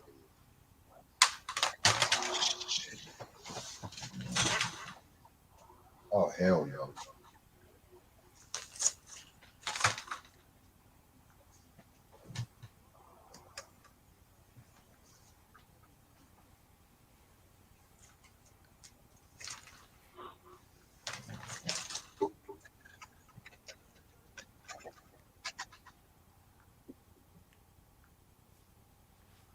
All right, we're going to the Bronx CX. This group is very underrated in my opinion. Their 1997 album is classic. I wish they could have had more albums like after that, but they took a hiatus. They probably were doing a little bit of this and that then, but we was waiting for an album from them. And I'm going with the underrated legendary group Camp Low with their 2002 album. Let's do it again. I never heard that one. Very nice, man. Like you got songs like "Got You," who's using I think they're using the Deal Shoot 'Em Up movie sample, if I'm not mistaken. Yeah. Let's do it again. Glow, which was on the Saints Row soundtrack. You know, classic video game in my opinion. Yeah. 6 moves ago, Black Connection Part Two, Soul Train, Gorilla Pimp, like straight up like black exploitation at its finest. China Soul, I could have seen that as a music video. Turbo Zone and Macadamia, one of my favorite songs off the album. Dope.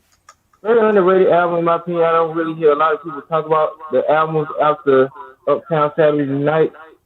You still got albums like this one, Let's Do It Again, and Black Connection that I really don't hear a lot of people talk about, which is very underrated in my opinion. All right, we're leaving the Bronx. We're going to Queens. This dude came out in '95 with a classic album in my opinion. I don't really hear a lot of people talk about this album. When it comes to like certain mafioso albums and stuff, but he came out the gate guns blazing. And we're going with Cool G Rap Yes. with his 456 album, Classic. released in 1995. Yo, man, like, I love this album. The only thing I hate about this album is the Ghetto Nose track. I wish that would have had a music video because it's so dark and eerie. And his storytelling is just on point. I mean, you got songs like Fast Life featuring Nas, It's a Shame, Taking the War, Execution Style for the Brothers, Blowing Up in the World. Like, this is a perfect album, man. I wish more people would put respect on Cool G Rap's name. And I really don't hear a lot of people talk about the Roots of Evil album from '98 too. So Thank check this album out, get it while you can in y'all collection. Yes. Oh yeah. All right.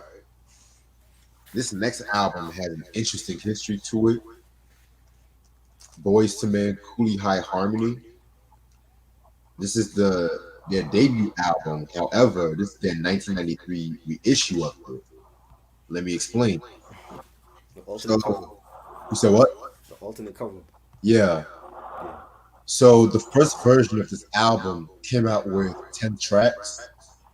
However, with success of the songs like It's So Hard to Say Goodbye, End of the Road, and then they kind of redid certain tracks. Um, they kind of like reached like a lot more popularity between 92 and 93. So of course, like Motown wanted to like reissue the album and kind of like definitely redid the album cover, which I'm not gonna lie, I kind of prefer the original album Yeah. cover more Same. with them in the fucking robes. I don't know. No coats. This was kind of a little bit too clean cut for me, but it is what it is because I do love this album. Like I said, the first Three Boys Men album plus the Christmas album, classics, Yeah. everything after. So yeah, and this shit is still sealed too. So Did they put the remix for Simpin on here? yes they did. Yeah, I like that one. That Yeah, version. that shit was hot. Yeah. So yeah, man. This version is still in print, but I think the OG version is out of print. So yeah, I want so the other glad I version. found this one too. I want the other version with them and the coats and the canes and all that. Yeah, I don't mind getting that just for the album cover, low Right. keys. Yeah, it's probably gonna cost more. Yeah. I know this next album. So glad I got this album and shit. It's one of my favorite live albums. It's the Rolling Stones with Get Your Yayas Out. This came out in 1970. Very, very, very dope live album from them. I don't understand why he's so happy walking with a donkey. I really don't understand. But yeah, this live album took place like just before they dropped Let It Bleed. They did a lot of performances there. Um, that was around the time they were touring with BB King, Ike and Tina. That was the time when Mick Taylor joined the group. Because Brian Jones, he got kicked out the group, and then of course he died. I think he passed away. I think like before the Let It Bleed album around that time. So very very good live album in my opinion and shit. So yeah, man, this is definitely part of like that classic period, like 68 to 72.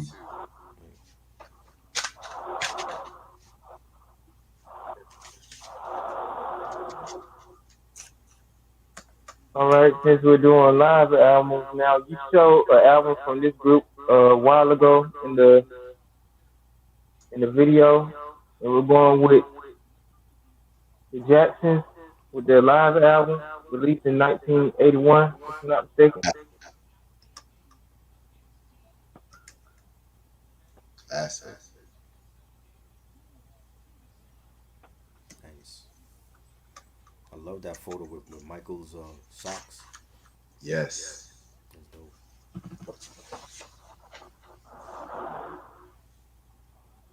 All right, we're gonna stay in the '80s. I showed the album of this group earlier. I think they should be in the Rock and Roll Hall of Fame, but you already know how the Rock and Roll Hall of Fame get down. As long as Gene Simmons is in there hating on people, but this group is not hip hop, but I really don't see them getting a lot of credit for like revolutionizing the '80s sound.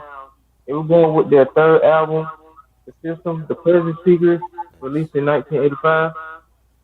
Dope. Finally completed my collection on every System album. I was proud of myself because when it comes to like certain groups and stuff from like the '80s, their albums are really hard to find in the senses.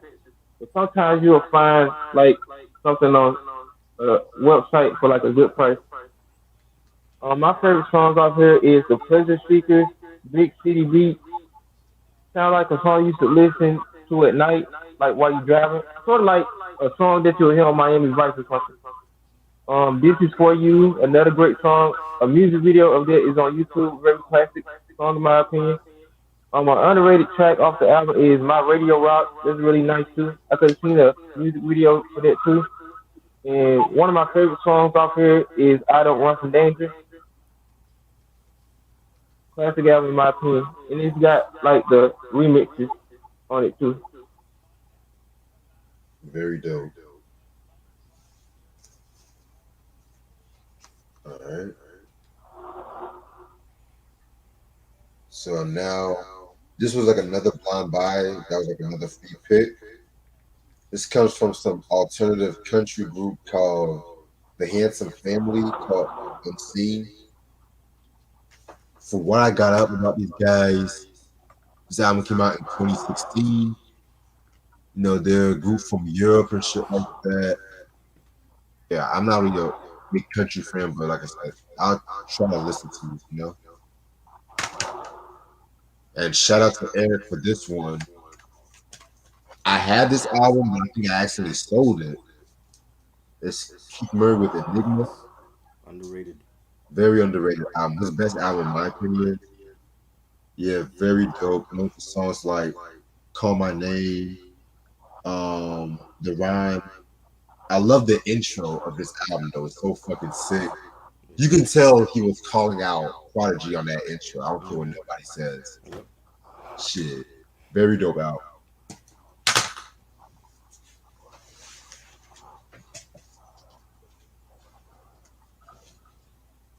All right, we're going to St. Louis now. In my opinion, I like this artist's first two albums. I think he had a solid career. Just a lot of things were going on in his life. But those first two albums are classic in my opinion. They both went diamond. I don't really see a lot of artists these days going diamond, especially in this era when people ain't really buying like physical CDs. They really on this like digital download and shit. That's why all these crowds be winning Grammys and shit for like work they ain't really been doing. And we're going with Nelly with his debut album, Country Grammar, which is celebrating its 20-year anniversary this year. 20-year anniversary of this album. I grew up on this album, man. Like, it brings back real good memories. Like certain albums from like the 2000s that'll just live with me for the rest of my life, man. Unlike today, like a lot of artists don't really put like their thought in like their albums and stuff. Basically, like compilations, like fucking DJ Khaled album talking about we the best, but certain artists on that album is actually doing something. But most of the time, those albums be trash. But let's get back to a good album. You got songs like St. Louis, Country Grammar. One of my favorite music videos from that time. You actually had women in there who was naturally built, thick. You had like black people out there just having fun, cooking out and stuff. Just representing his city, like to the fullest. Ride With Me, which is a classic song in my opinion. Very good. This how you do a song, LL Cool J, like a country type song. Then you put rapping together. That's how you do a song. Like Nelly was the type of artist who could have did songs like that and just make it work. We like his rapping style and flow pattern. He was the type of dude that can make songs like that work and not be cheesy. EI, really good song right there in my opinion. Sticky Fit Girl. Other Side. The song Loving Me, that's a very good song talking about his mom, just going through the trials of like being like a black man growing up in like the South, with the racism and shit. Right. But besides that, this is a good album in my opinion. I know he was surprised that this album went diamond, because Mm-hmm.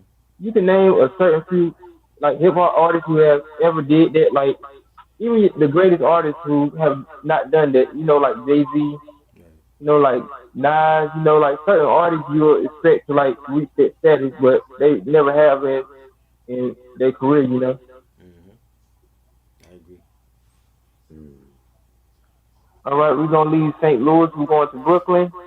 I wish this dude was still alive though. He left us in '97 with Memories. His debut album is a classic in my opinion. Going with the Notorious B.I.G. with his Ready to Die album, Oh released in shit. 1994. Not the remix.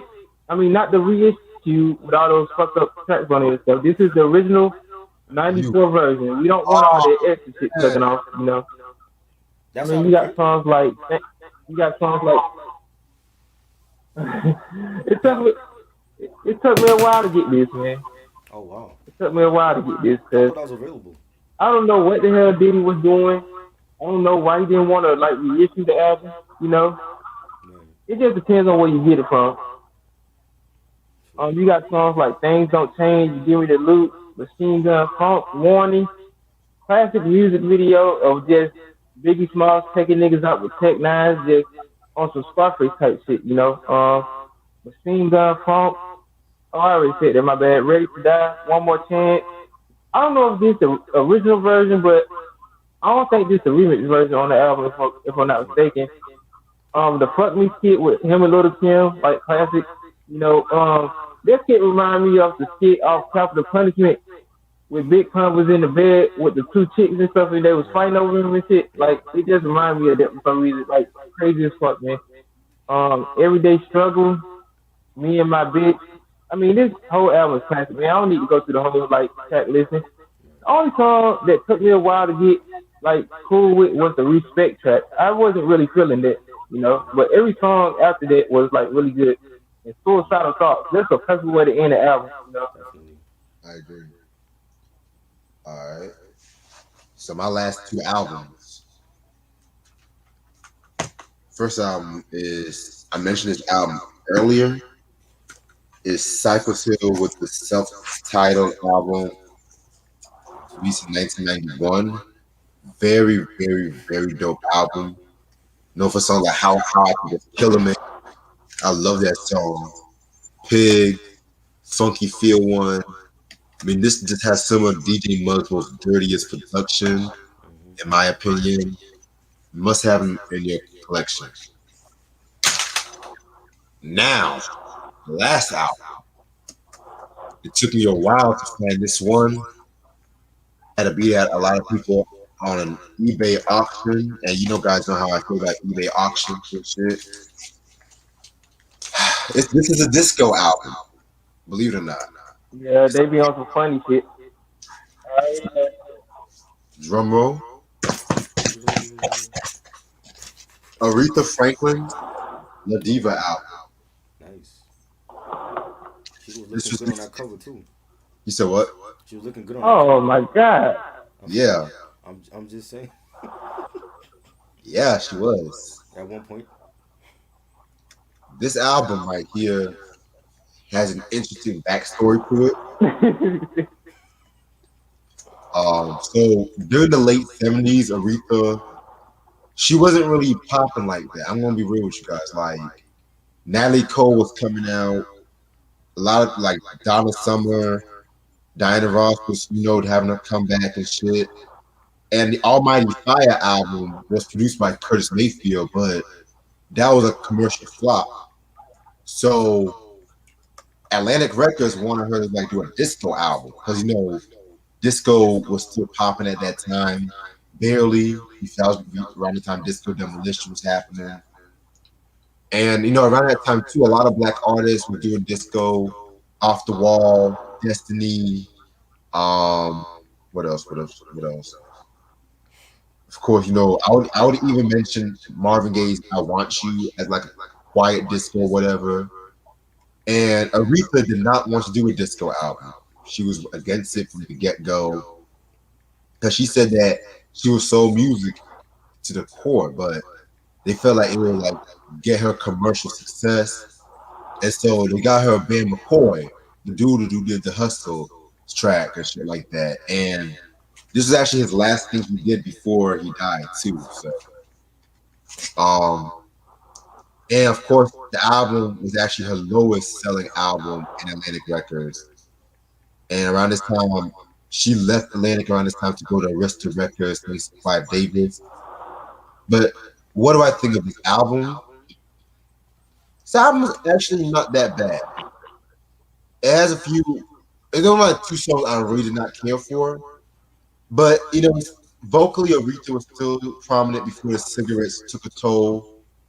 Um, I love the track she did. I Was Made for You. But I think she wrote that with her son. Very, very dope track indeed. And if you guys, it's kind of crazy because her Atlantic Records input from 75 to 79 are not released on streaming records, but she fought long and hard for this album not to be released on CD because this album was never released on CD. But I was like, you know what? Let me try to get this album though. And I had to beat out people just for this fucking album. Shit. So yeah, very dope album. Expect to review on this album very soon. And that's my What year was that? 79. So I know it's a dope album because that's disco right there. Yeah, it had like a Yeah, lot they of were doing a disco demolition shoot in '79. yeah. So yeah, I'm done, yo. Oof, 2 hours.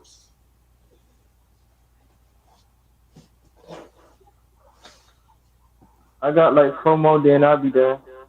You said 4? Cool. Okay. Cool. Yeah. All right. All right, we're going back to Japan, the land of the rising sun. This album got the OBI strip on it.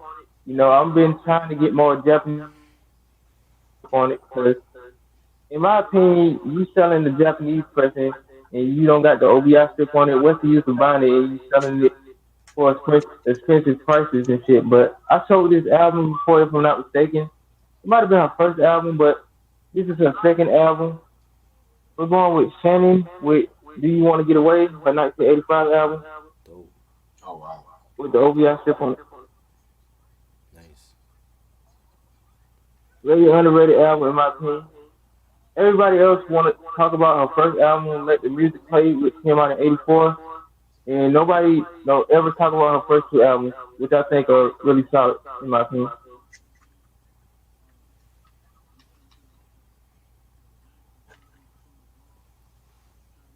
All right, I've been meaning to get this artist for a while. Ever since I heard her music on the Straight Outta Compton movie, and we're going with her debut album, Sherelle Dope. Fragile, released in 1984. Guys, don't Very forget good that. album, man. I think Jimmy Jam and Terry Lewis did the production on this album, if I'm not mistaken. What you saying? I thought Reg said he bought a Sherelle album. Yeah, I got him.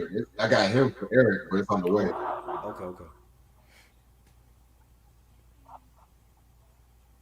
Yeah, the High Priority album, and I had the cassette on it because I've been like uploading like music from Facebook and shit. But Right. like the thing about cassettes is, like if you don't get like a good like cassette in like pristine condition or like very good condition, like the music will go in and out. It just irritated me. So the album didn't cost that much. I just need to get another copy of it. And you'll be surprised of how much cassette tape albums cost. Cause like certain albums like Janet Jackson's Riddle Nation, it came in like a cassette tape box set. I've been trying to get that to add to my cassette tape collection. There's like $100 some online. It's really crazy.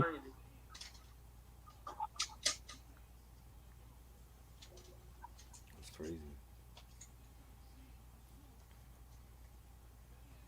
We All gotta right, get my Reg a last two CD. is from this artist. He's been putting it down for Canada, besides Drake Campbell last for numerous amounts of years.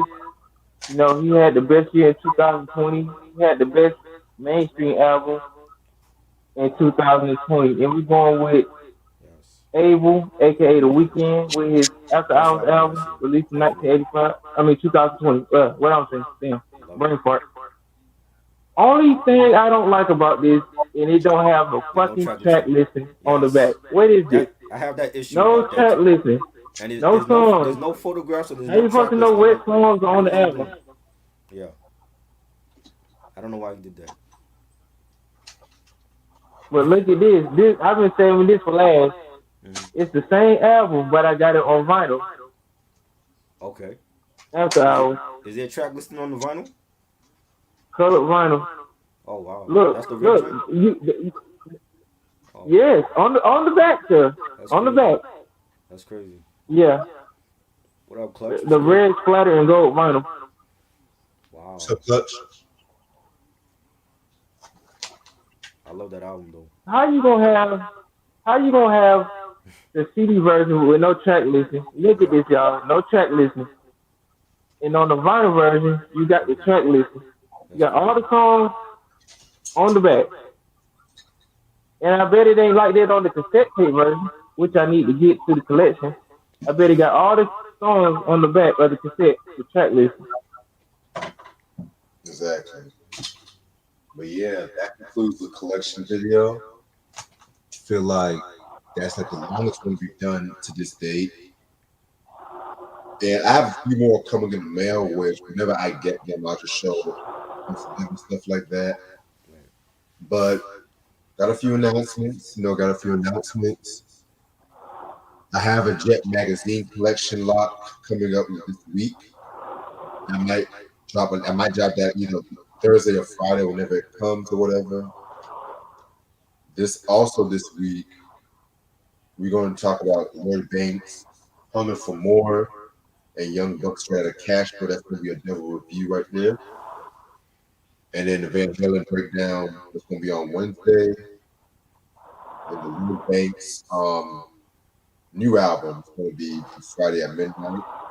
And also check out me and Friday, the Rock and Roll Hall of Fame video. Very dope. We had a lot of fun doing that one. Thank y'all so much, Ashley. Right now it's on the channel too, so go check it out. It's on what? It's already uploaded, so go check it out. Bet. Yeah, I've seen it on your channel, like the preview. Yeah. This was a lot of fun. Shout out to Ashley. Shout out to DJ. Thank y'all so much. Thanks, Eric. Thank you so much, Eric. Try. Thank y'all so much for holding it down for like 3 hours and shit like that. Oh yeah, don't forget to send me the video. Right, yeah, I got you. All right, and I will see y'all later. Recognize a good night. Peace. All right.